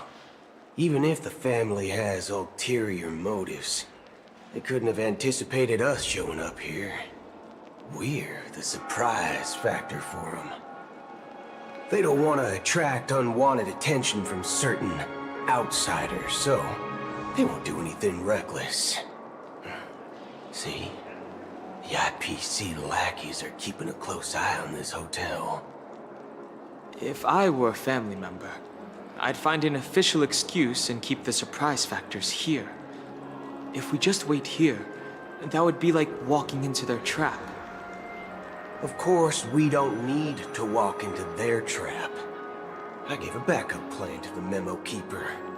If it turns out we won't be allowed to enter the dreamscape, she'll order a drink for me in the VIP lounge at the hotel. In reality... A secret signal. That's right. Oh, a concrete object can indeed help the memo keeper establish a connection with you. But Boot Hill, if you have more backup plans in the future, I hope you'll let me know in advance. I'm sorry, but it's one of my quirks. I have too many unreliable friends. And if I reveal that I have backup plans, things can go awry. And that would leave all backup plans completely useless. How do we get into the VIP lounge? This is where my street smarts come into play. We sneaking in, boys! You're the lobby manager, right? Yes, I am. How may I assist you? We're the Nameless from the Astral Express. We wanted to check in, but there's something wrong with your system. The lady at the front desk said she would contact the manager, but now she's nowhere to be found. Now, we've been waiting here forever, without any food or water. What the fork, man? Is this how the family treats its guests? Is this your idea of street smarts? Starting an altercation? It's called standing up for your rights. I apologize for the inconvenience. Please wait while we try to contact Mr. Sunday. I'll arrange 2 premium seats in the VIP lounge so you can rest there while you wait. See? Just like that. Just don't call yourself Nameless next time. Wow, this bar's something else. That just worked, huh? Certainly worthy of the planet of festivities. Good evening, gentlemen. Hey, I have an order for a bottle of His Donna's White Oak. Can you help us find it? Has Donna's White Oak? I think there might be a misunderstanding. We don't serve that here. Oh, no way. Are you sure you're not mistaken? If someone had reserved such a beverage, I would definitely remember it. It sells for hundreds of thousands of credits per bottle, after all. I couldn't afford to cover for such an item if it were broken or lost. That's strange. Well, could it be that the memo keeper couldn't afford it? Then what should we do now? Oh, no need to rush. Well, let's grab some drinks first. Maybe I arrived too early and she hasn't come yet. Now, let's see what kind of juice malts you all have here. Well, give me a glass of Heenum Valley, 40 years. I'll have it neat. No ice. Wow, that's the most expensive one on the list. You have a taste for the finer things. It's on the house, anyway. What can I get for you? Anything you recommend is fine. Then I would recommend today's special, Glass Village. It's classic Soul Glad mixed with Laboon juice. It's refreshing and suits your cool demeanor. There's flavor. Dynamite barbecue with rocket fuel. Ooh, it really hits the spot. Truly, the finest sherry cask-aged malt juice in the cosmos. Dynamite barbecue with rocket fuel. Is that really something that humans enjoy? He doesn't seem to be human. Hey, this guy doesn't know anything at all. As long as you're satisfied, dear guests, please enjoy. Let's give the memo keeper another half-system hour. If she doesn't show up, we'll need to come up with a new plan. In the meantime, let's take stock of the situation. What do you think? The situation is unclear. Something must have happened on the planet of festivities, but the public is unaware of it. Someone in a position of power within the family must be covering it up. It's unusual for the followers of the Harmony to invite other factions, let alone the IPC and the Masked Fools. If what you said about the Emanator of the Nihility is true, the situation in Penacony is a little complicated, to say the least. Actually, there's something else I'm concerned about. Regarding Acheron. As you know, the faction that follows the path of the Hunt are some of the most dangerous bolts in the cosmos to mess with. Who in the right mind would impersonate the Xianzhou Alliance or the Galaxy Rangers? It's like asking for a death wish. Isn't there a saying among the Xianzhou people that the Rainbow Sect lets their Lux arrow do all the beating? Talking. Do all the talking. Well, you know what I mean. Even though the Galaxy Rangers have been out of sight for years, we've been keeping an eye on this region. Even the dumbest criminals know better than to mess with the Annihilation Gang, much less the Rangers. But that Acheron lady, she doesn't seem like a lunatic at all. On the contrary, she's highly logical and organized.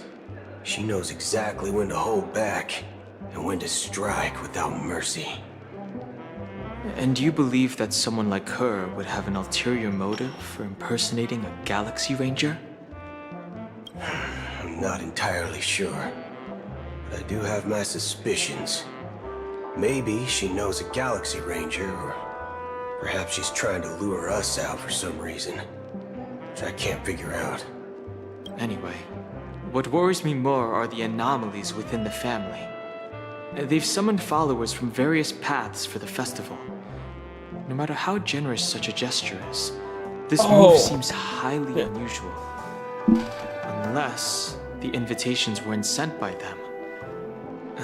If that's the case, it's even more intriguing that the family insists on organizing the Charmony Festival, despite the chaos. Maybe it's Shipei the Harmony pulling the strings. We find it beyond human understanding because it wasn't arranged by humans at all. People do stupid things out of irrational impulses. They abandon their principles when self-interest is involved. They believe in things they know they shouldn't, and fudge, they even break their own rules. But Eons don't. They stick to their determined path and never turn back, even if they reach a dead end. You think Shipei's will is behind all this? It may not necessarily be Shipei. There's definitely some higher entity involved. I know it may sound pessimistic, but if human free will were reliable, why would we even need Galaxy Rangers? It's much simpler when you boil it down to the eons and paths. Like how Lon always follows the path of the Hunt, or or how the Express stays true to the Trailblaze despite Akavili's disappearance. But in my opinion, Akavili's fall holds significance for the Nameless. Oh, so you're saying the Nameless now have to take responsibility for their own choices because their absolutely right leader is gone? Exactly. I believe the purpose of the journey isn't just about following a path that's always considered absolutely right. It's more about doing your best to choose the right path for yourself among countless possibilities, even with limited insight and judgment. I don't know what you've been through, but I agree that people must take responsibility for their choices, because no one else can do it for them. That's why the Galaxy Rangers need to uncover the imposter and figure out her true intentions. Just in case.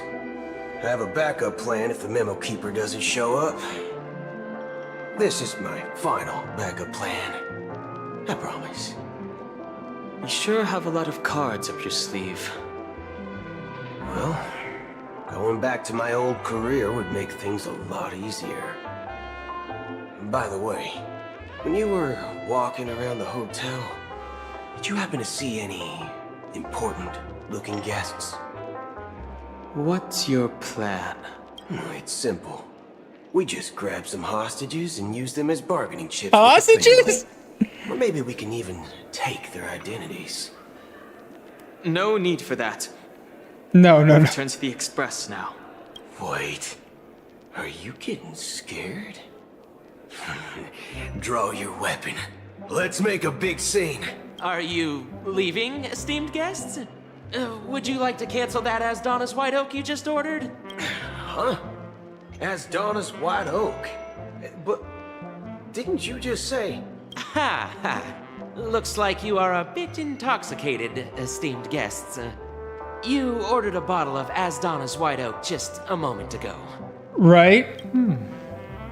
Looks like your Memo Keeper friend has finally arrived. Oh, right. Sorry, my memory's not the best. You know, too many modifications and all. Anyway, let me check. Well, fork me. It says Donna's White Oak, all right. And there's a note. I'll be waiting for you on the Astral Express.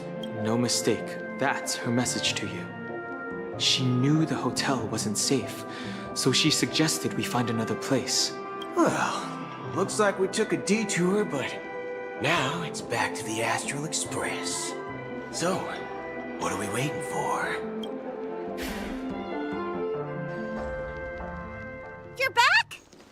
2 guests just boarded saying they were looking for Boot Hill, so I told them to wait in the parlor car. 2 guests? Oh, just in time. 2 guests? Yeah, or 2. Look, we welcome all passengers on the Astral Express, but sneaking in like that, you have no regard for etiquette. My apologies, conductor. It was an oversight on my part. Who's the second? I assumed you were already acquainted with the garden. Given the chaotic situation in Penacony, the Nameless are the only ones we can truly trust right now. You are the Memo Keeper. Pleased to meet you, Dan Hung. I've seen you in others' memories. And as for Boot Hill, this is our first face-to-face meeting. I hope you enjoyed that bottle of Astana's White Oak. You sure have a refined taste. Finally, Memo Keeper. Well, let's cut to the chase. Spill everything you know. That's precisely what I intend to do. But before that, please allow me to introduce myself. My name is Black Swan, and I serve the Garden of Recollection as a Memo Keeper. And here's the second guest. As for Acheron's story, I'm sure she knows it better than I do. Greetings. I'm Acheron. What? You Garden of Recollection shirtbag! You betrayed me! I apologize, but she did that at my request.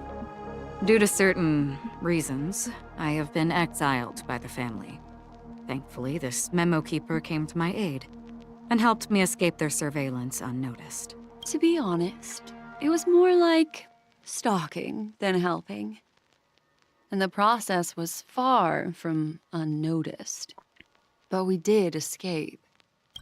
I asked her to guide me to a place beyond the family's reach and to contact a few trustworthy individuals. Namely, all of you. Trustworthy? Son of a nice lady. You think I'm dumb or something? How about this? I'll put a few bullet holes in your head and see what secrets spill out. It doesn't have to be like that. I'm willing to answer all your questions, but not right now. If my cover hadn't been blown, we might have had more time, but at the moment, we don't have any other options. No other options? What do you mean? This is the only way I can ensure everyone's safety. I kindly request an immediate warp jump out of the Astana star system. This passenger is requesting... As far as I can tell, she's not a threat, and seems to be telling the truth. I've briefly traveled with your companions and know their whereabouts, Dan Heng. Please rest assured, your nameless companions are safe, but they need our help. As for Boot Hill, you may have guessed. I've been waiting for you. Galaxy Rangers are known for their elusive nature and limited contact with each other. So this was the only way I could reach out to you. Only by doing this can I find a true Galaxy Ranger and fulfill a long-standing promise. To return his relics to their rightful owner. Wait, what? Someone once told me that every rainfall is like a gift from the heavens, a sign of their mercy upon the world.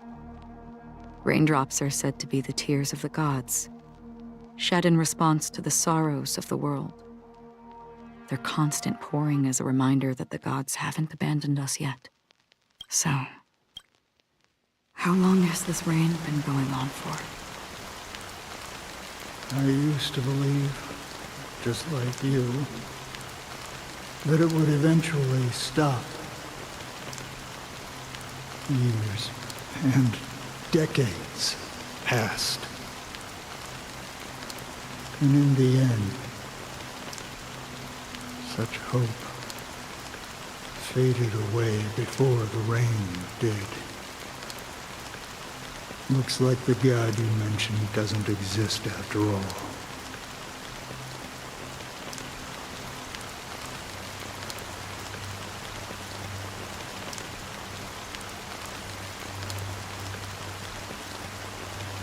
Well, let me share a story with you. Mortals who walk the paths are like sailors on a vast ocean, leaving behind a trail that creates countless ripples of possibilities. These ripples last longer than the fleeting lifetimes of humans. And for some, their presence leaves such a strong mark that it's reflected in the waves. Like those shadows on the ocean. Sin-thirsters, the obsessions of the Pathstriders, they emerge from the depths of IX, seeing themselves as masters of their own destiny, unknowingly repeating the actions of their past lives. They emerge from the nihility and head toward it, leading purposeless lives.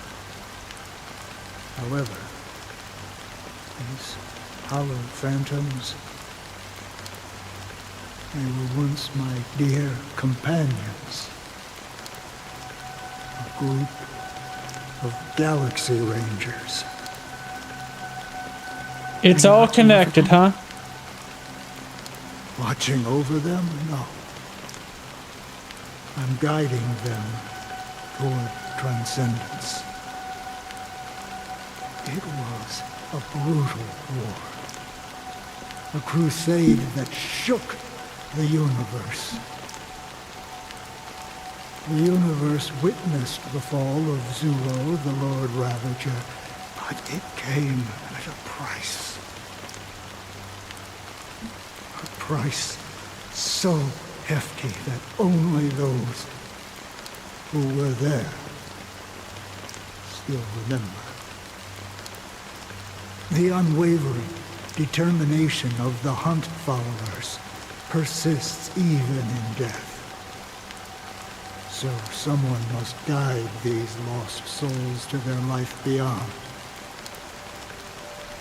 They were heroes in their time, and they shouldn't be reduced to mere puppets of nihility.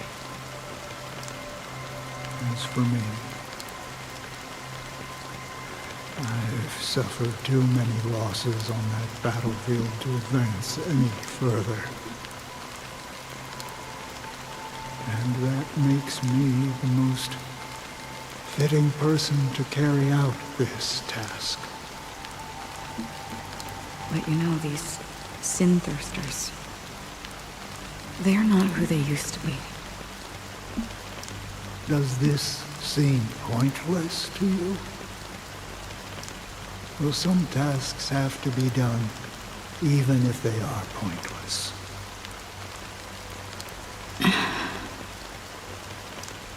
I can help you. For what? For the meaning of the nihility. That's what I've been seeking. I see.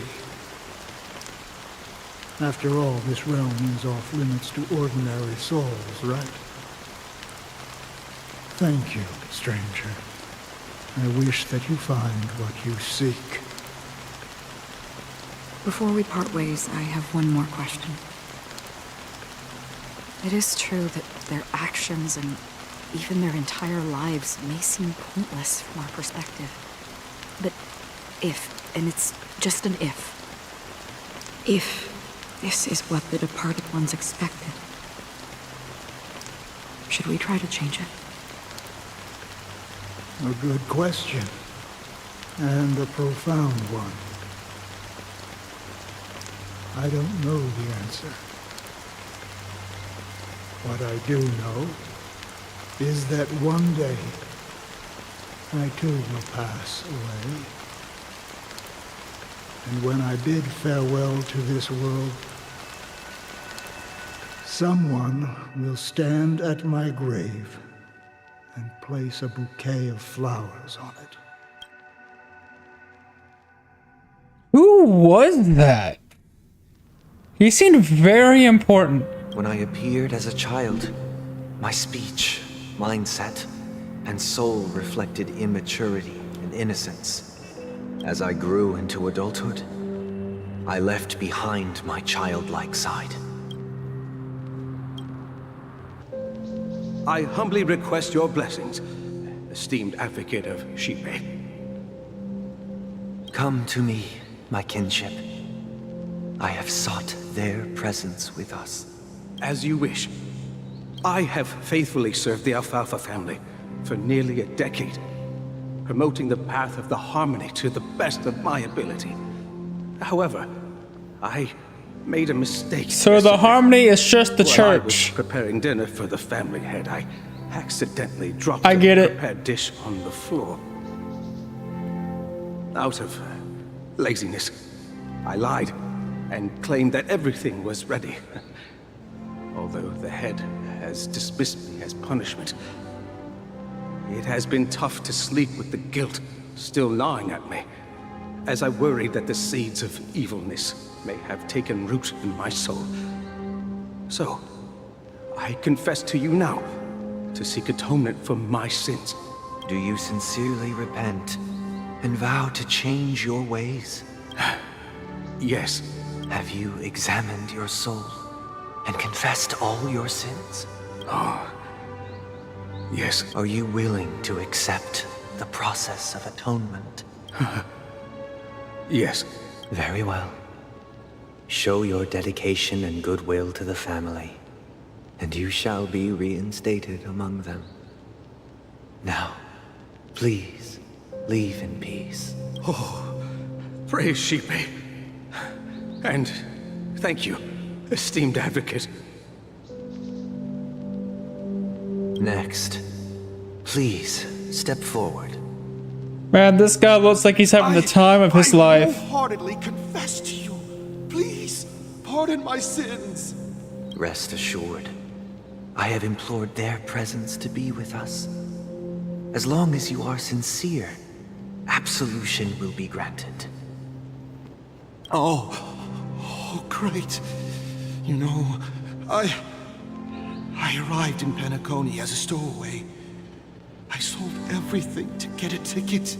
My house, my land, and my 2 children. You did what? I see. Please, go on. My children were starving, and I hoped they'd have a chance at survival if they became slaves here. If I can strike it rich here, I'll lift them out of that situation and give them the life they deserve. But the Bloodhound family got wind of it. They're on my tail, hunting me down. I thought I could bring my kids here. It was all my fault. All my fault. The family is ready to forgive all sinners. I'll ask the Bloodhound family to cease their pursuit. You don't need to live in fear anymore. Oh, thank you. Thank you. I'll work my hardest to redeem my children and make them part of the family. Praise the Harmony. Next, please step forward. Next. Hey, long time no see, Mr. Sunday. The most esteemed individual in Penacony, and the next leader of the Oak family, right? I have sought their presence with us. Let us proceed. Sure, let's just get this over with. I have sinned, please forgive me. I wasted half a pizza at breakfast, and a bottle of Soul Glad. That's it, nothing more. Can we wrap this up? I've got a robo-ball game to catch, you know? This guy's amazing. Do you seek to atone for your sins through... No, he don't. He don't. You don't sound like you want. Like sins? Starting to sound like a saint, huh? Well, let me tell you something. Neither the family nor you have the right to judge me. You think nobody knows what your precious family has done? About the watchmaker? This kid! Huh? Don't kid yourself, Featherbrain. Those dream chasers might be fooled by Bro. your act, but don't fool yourself. Damn! Before you start spouting off your holy verses, answer me this. Where does the power of the Oak family come from? And your power? What makes you think you can sit there all high and mighty, looking down on everyone else? Well, I've spent enough time in confession today to enter the Harmony's paradise, right? Then I'll take my leave. Good luck with your election, and don't make me regret my investments in you. Bro, this profession merchant is savage. Bro. Oh, revered triple-faced soul. Hear my doubts. Who can judge the strong when their power hides their crimes? Who can vouch for the weak when they will pay any price to survive? Who can comfort the purest souls when even they get led astray? If the strong defending the weak is truly the foundation of paradise, then who is responsible for the suffering and anguish in this wretched world? That's just nature. Brother? Brother? Brother, Are you alright? I'm fine. I've been working long hours, and I just made a trip to Dreamflux Reef and back. So, I'm a bit out of sorts. You've been working non-stop on the Charmony Festival, Mr. Sunday, and no one could have predicted this incident. Even if the Stellaron does pose a grave threat, I still feel sorry for all the trouble we've caused. Sunday's going through a midlife crisis. That's all. No need to worry about troubling anyone. The Charmony Festival was meant to spread joy and harmony across the cosmos. But now that we know the truth, I'm afraid we'll have to cancel it. It has always been our wish to make everyone happy, so... we'll do our best to explain everything to the Dream Master. I'm sure he'll understand. Nah, he's part of it. If the negotiation does not go smoothly, I'll refuse to go on stage. Without the Chord Master, the Harmonious Choir would not arrive, and the Charmony Festival would be just a grand performance, and nothing more. I'm relieved to see your determination. He'll just have Sparkle do it, I bet. Since arriving in Penacony, we haven't had any contact with this Dream Master himself. I'd heard of the heads of the 5 major lineages, but the Dream Master is a mystery to me. The Dream Master rarely grants an audience, even for us. But, given the urgency of the situation, he's agreed to meet us in person. Perhaps you'll be the first guest to meet the Dream Master in years, Mr. Yang. Let's hope we can reach a consensus that satisfies everyone. Indeed. Let us hope so. It's about time. We'll have to get ready for the meeting. I apologize for any inconvenience caused by the urgency. Don't worry. I'll be waiting here. Dear, it's Mr. Sunday! Hey, come over here! Looks like someone needs help.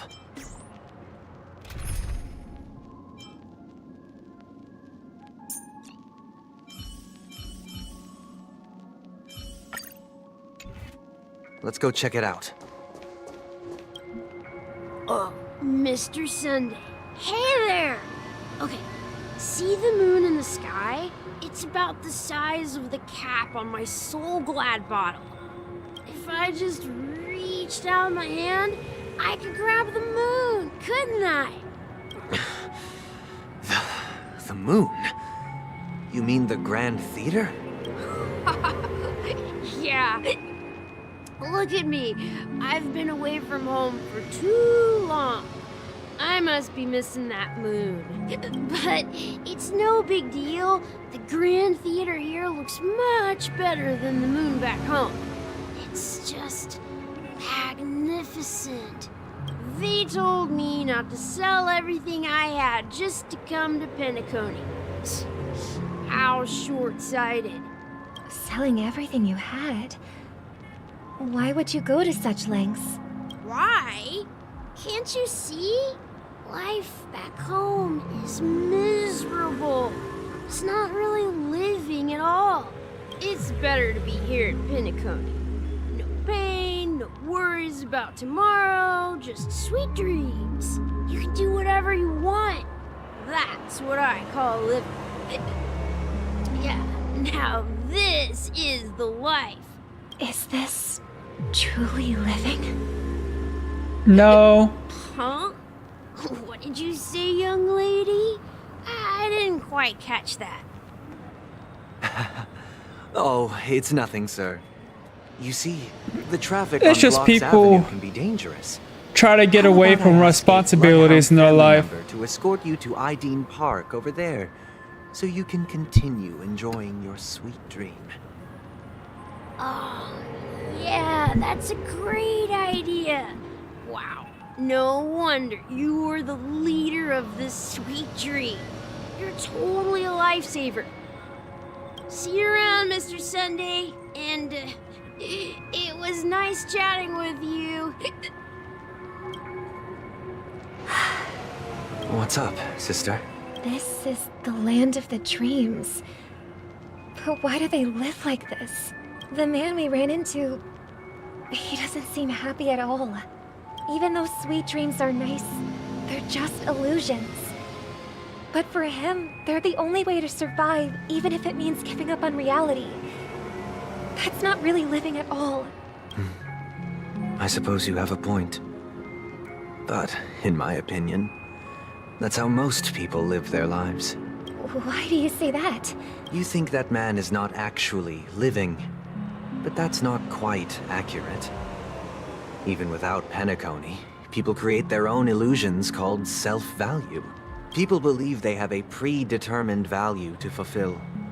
Gaining value means gaining power, and those deemed worthless are seen as the weak. However, value doesn't come out of thin air, and there's a limit to it. To accumulate value, people have to take from others. So, the weak get exploited and oppressed. Are you suggesting that this is not how things should be? Exactly. But, ironically, people don't think there's anything wrong with it, because they uphold the illusory notion of self-value. And even the weak believe in it. The survival of the fittest. That's where all the tragedies in the world come from. People come to the sweet dream in Penacony to escape from that reality and find solace. No tragedies exist here, only happiness, although in its nascent form. Isn't that the same paradise we yearn for in our dreams? Perhaps that man is just an exception. Let's not jump to conclusions. We should experience the dreamscape ourselves. Just as I did at Dreamflux Reef. Yes. Seeing is believing. I'll accompany you. The Dream Master hasn't shown up yet, so we have some time for a stroll.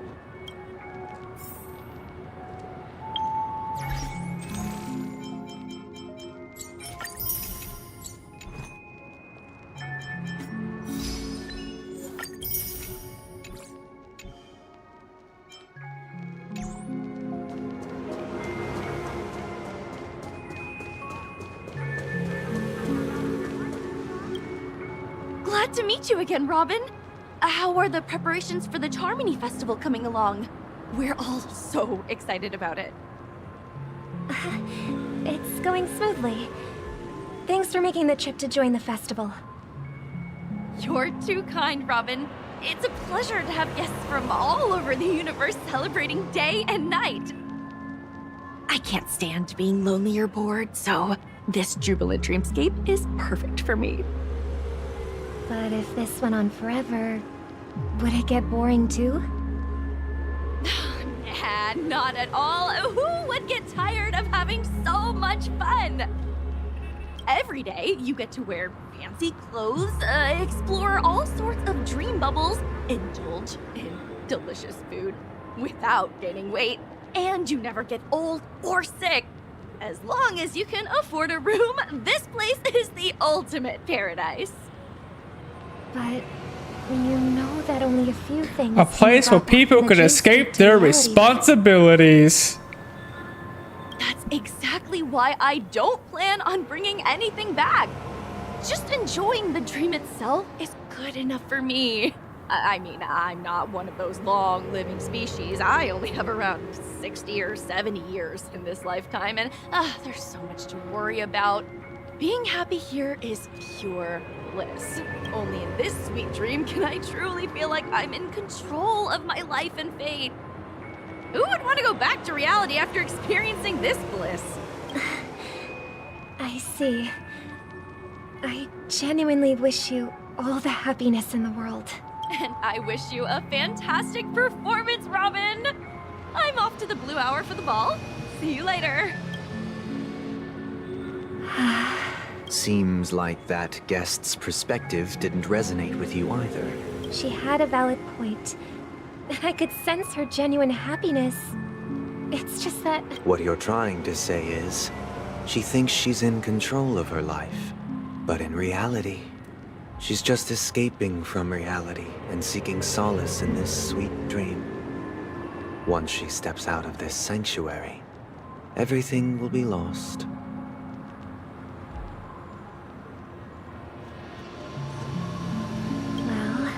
She did make mention of being able to afford a room, didn't she? However, the paradise in our dreams, it doesn't have to end. No. And the paradise we yearn for shouldn't be just a fleeting dream either.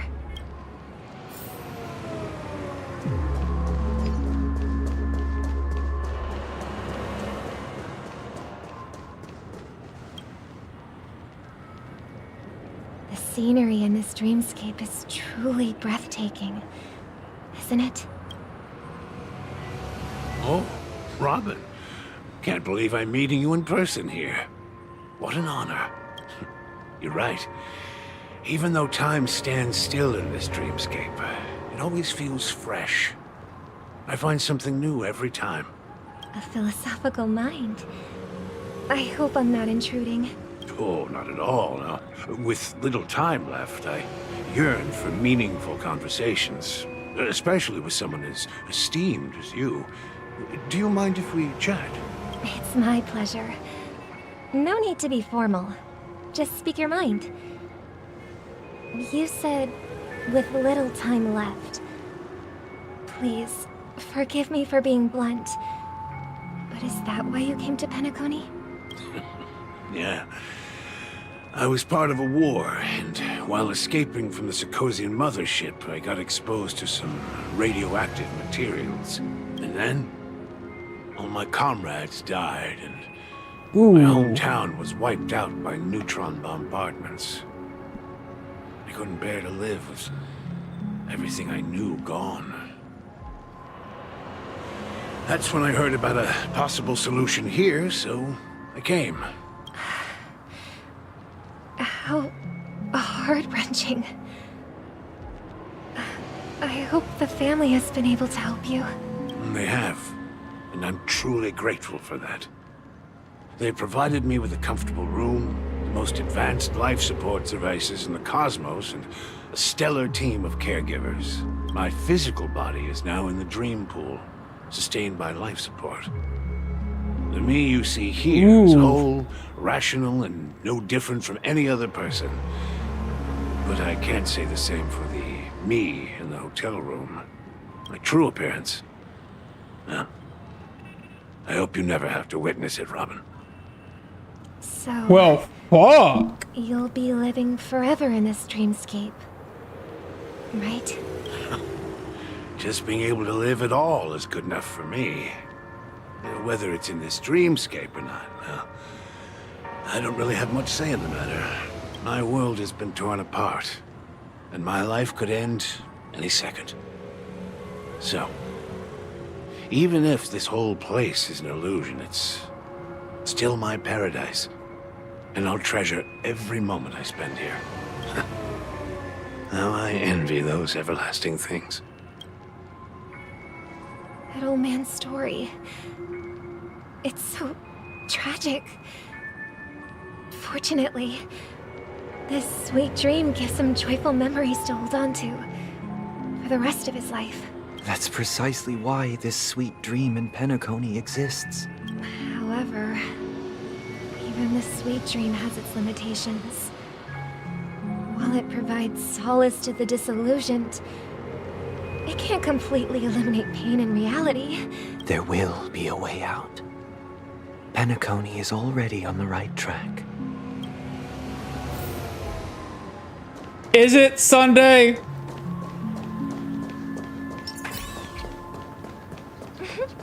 Look what we have here. A lovely young lady. Wait, is that me?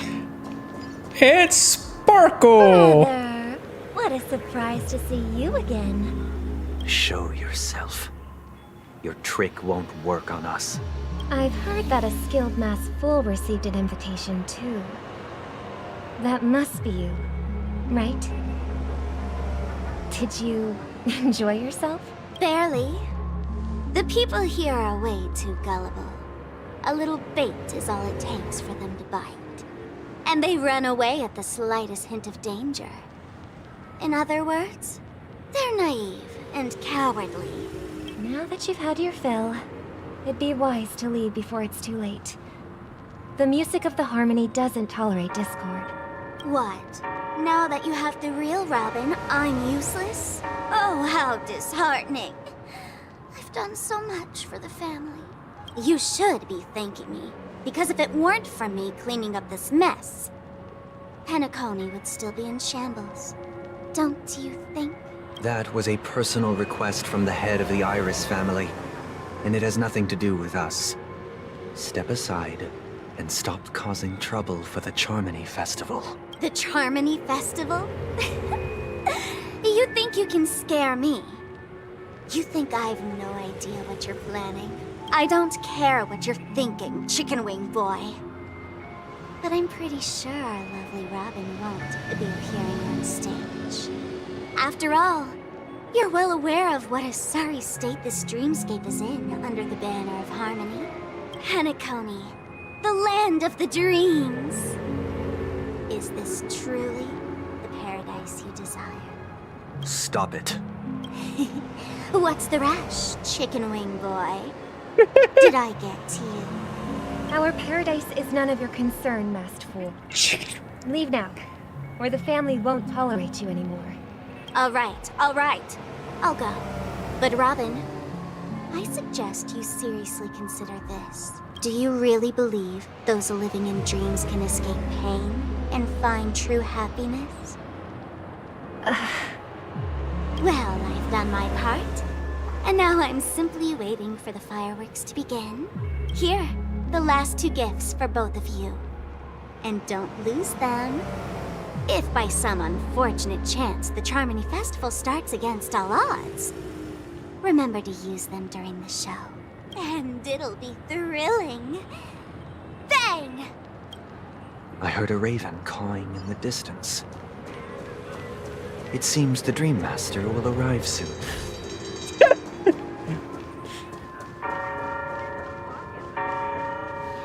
Let's wait here for the Dream Master to arrive. Okay. By the way, brother, I heard you no longer have a sweet tooth. Back when we were kids, you used to steal my desserts. Seems like a lot has changed during my absence. What exactly happened? Well, someone has to stay awake even in this sweet dream. But that someone doesn't have to be you, or anyone in particular. You're carrying too much on your shoulders, brother. The paradise in our dreams. It shouldn't be like this. Penacony is nothing more than a dream. It can't erase the worries and pain of reality, or bring true happiness. It only offers an escape from reality. Nothing more. Remember the old man we met earlier? Without this dream, he might have completely lost himself. That might be true, but even without Penacony, he could have chosen another path. As far as I know, the Intelligentsia Guild has been promoting their rehabilitation techniques for a long time now. That path may have been more ordinary and challenging, but now he is receiving hospice care in a comatose state, and his fate is sealed. Is Penacony granting these people a future? Or is it taking it away from them? Well, don't forget this. Not everyone really has a future. Ooh. The future for humanity is like the sky for birds. People mistakenly believe that flight is inherent to birds because they've never witnessed those birds crashing to their death. Do you remember how we took in that little Charmony dove when we were young? Yeah. We took care of it. Provided food and water, groomed its feathers. And later, when I decided to leave Penacony, I opened the cage and set it free. Well, I didn't mention what happened to it in my letters, because shortly after you left, it crashed to its death right in front of your window. I had surmised as much. I knew you wouldn't have avoided mentioning the bird for no reason. Despite that unfortunate outcome, I still believe it was the right decision.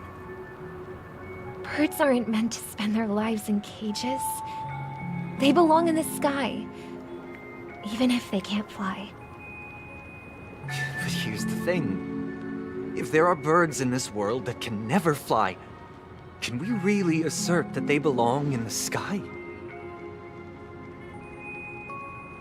Are you implying that the same goes for humans too? Let's take the Astral Express as an example. The Nameless made tremendous efforts to bridge worlds, gaining fame across the universe. However, only a few extraordinary individuals can endure such a perilous journey. That's because the pursuit of the Trailblaze exceeds the capabilities of ordinary humans. Otherwise, why would this path be filled with broken rails, an abandoned express, and even a fallen Eon? That's just sophistry. If that were true, then only the powerful would have the right to determine the future. Unfortunately, that's exactly what happens. Another name for the future is self-value. While this world has its fair share of heroes who inspire people and garner admiration for their heroic deeds, the majority of ordinary people will never become heroes in their lifetime.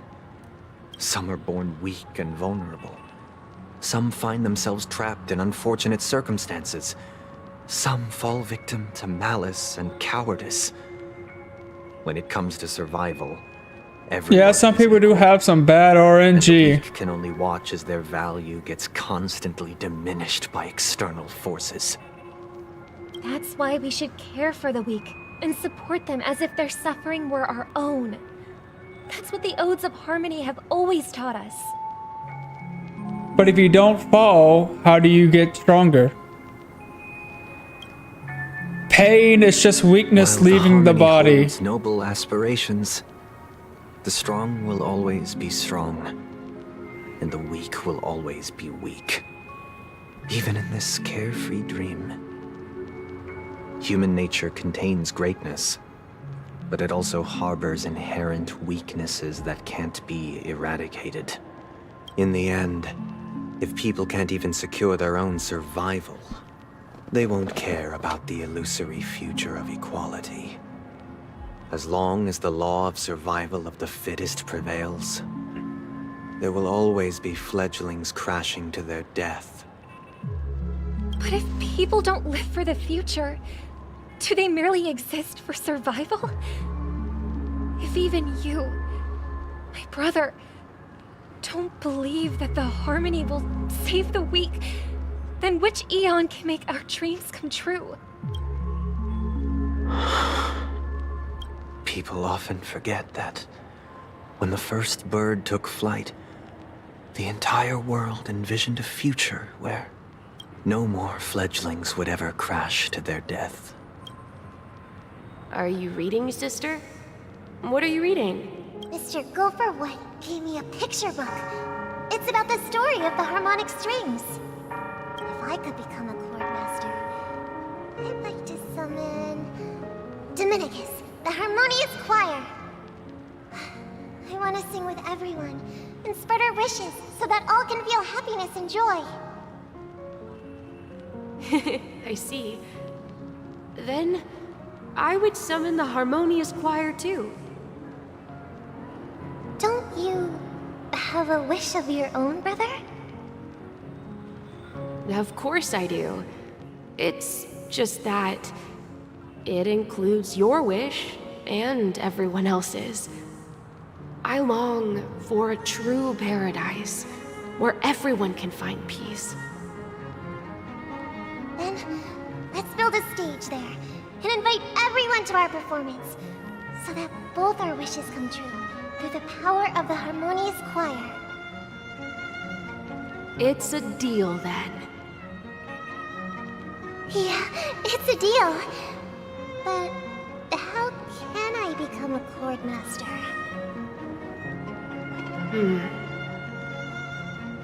Maybe You'll have to become a star first.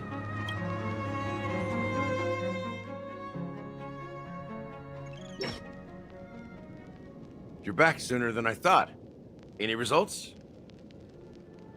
Yes. And now, it's up to us to forge ahead.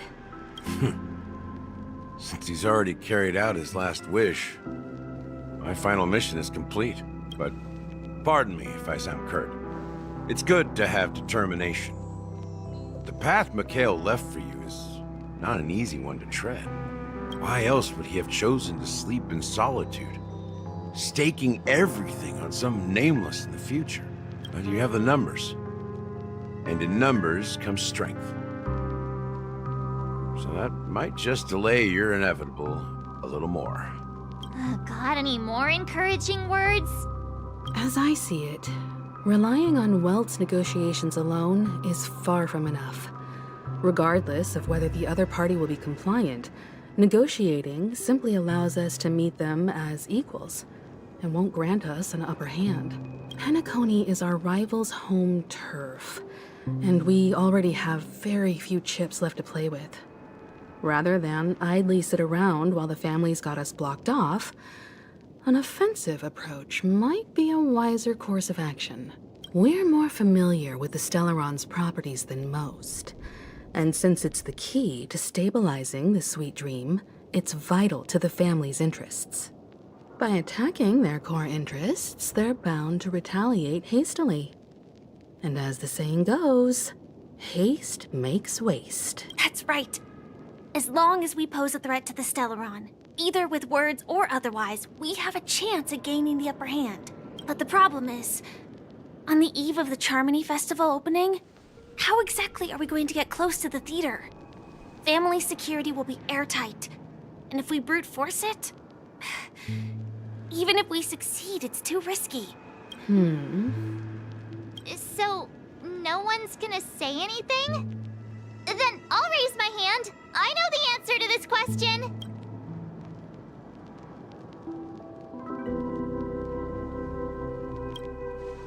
You do? What's that supposed to mean? You'd better believe it. So, I heard that before the Charmony Festival begins, there'll be a pageant to kick off the festival. It's called the Soul Glad TM Festivity Auditions, or something, and it's going to be held in the moment of Scorch Sand. As long as we clinch the top spot, we'll be able to attain the title of Festive Superstar, and be able to personally bask in the graces of Miss Robin. Not that that's important. What's crucial is that we can enter the Grand Theater before the audience arrives. So, how do we go about participating in these festivity auditions? I've already procured special invite tickets from Miss Robin's fan club. To tell you the truth, I had been preparing to join the auditions all along. But now it looks like even if I scrape through, I probably still won't have the chance to shake Miss Robin's hand. So they're still running this thing, huh? It was originally just a publicity stunt, set up by Mikhail to drum up attention. But it looks like it might be worth a shot. We'll follow March's plan. Mr. Gallagher, will you be joining Not us? a bad plan.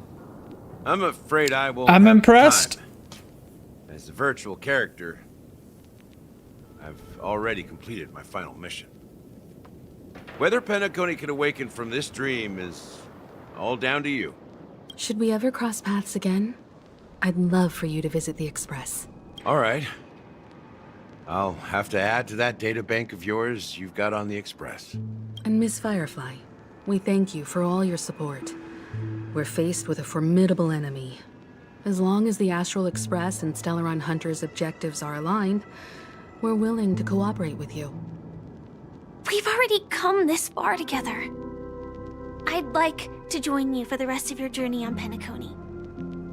I'm pleased that we can finally fight shoulder to shoulder. I couldn't ask for a better ending. This is also the spirit of the Trailblaze. Now, everyone, let's prepare to move out.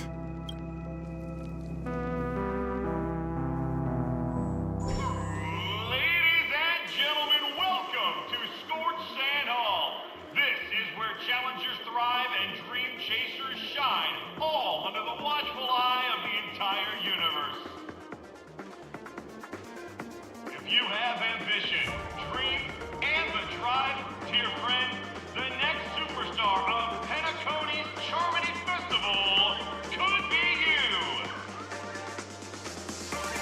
Oh, wow! They've really outdone themselves! Oh, I'm starting to get excited! Behold, here come 4 friends with spirit high and full of steel. Are you aspiring to be the superstars of the festival? Is he talking about us? Yes, you!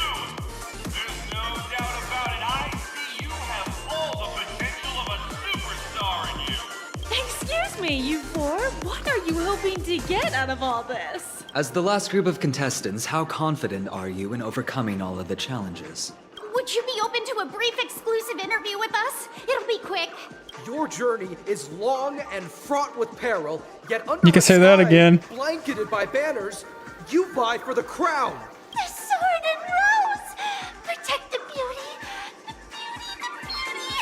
Magnificent and majestic! A knight's head is hard as steel. Brother Lance's focus is stubborn as a heel. We don't all have to be winners, but if we don't have fun, we'd all be sinners. People are pouring in. It kind of feels like all sorts of baddies are showing up. Let's get in there quickly and enter the competition. Ladies and gentlemen, please make way. Make way. Coming towards us now is one of Penacony's top 10 wealthiest tycoons and the soul-glad business empire's founder, Mr. Ideen. Allow me to introduce myself.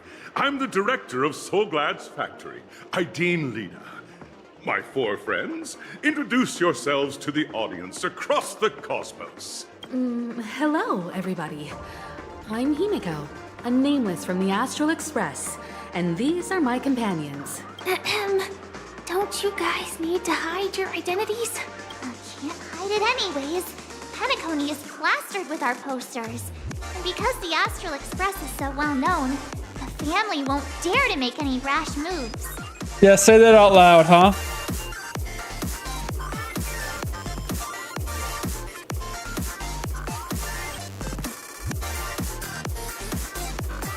Hello, everyone! I'm Part 7. I'm an ordinary girl who loves adventures. Hello, everyone. I'm Firefly.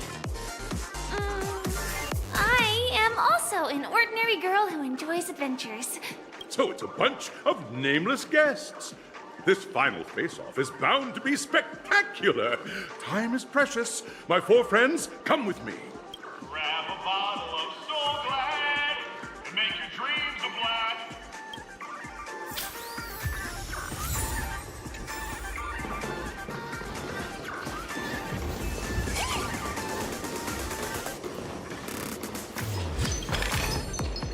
Hard work pays off.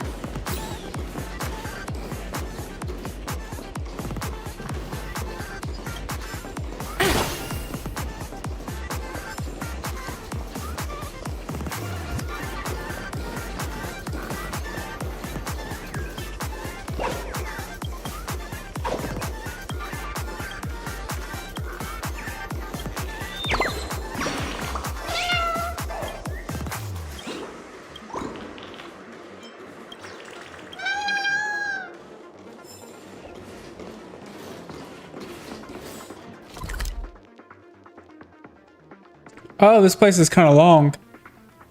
I'll do the rest of this tomorrow. I'll see you guys next time. Peace. I'm hungry.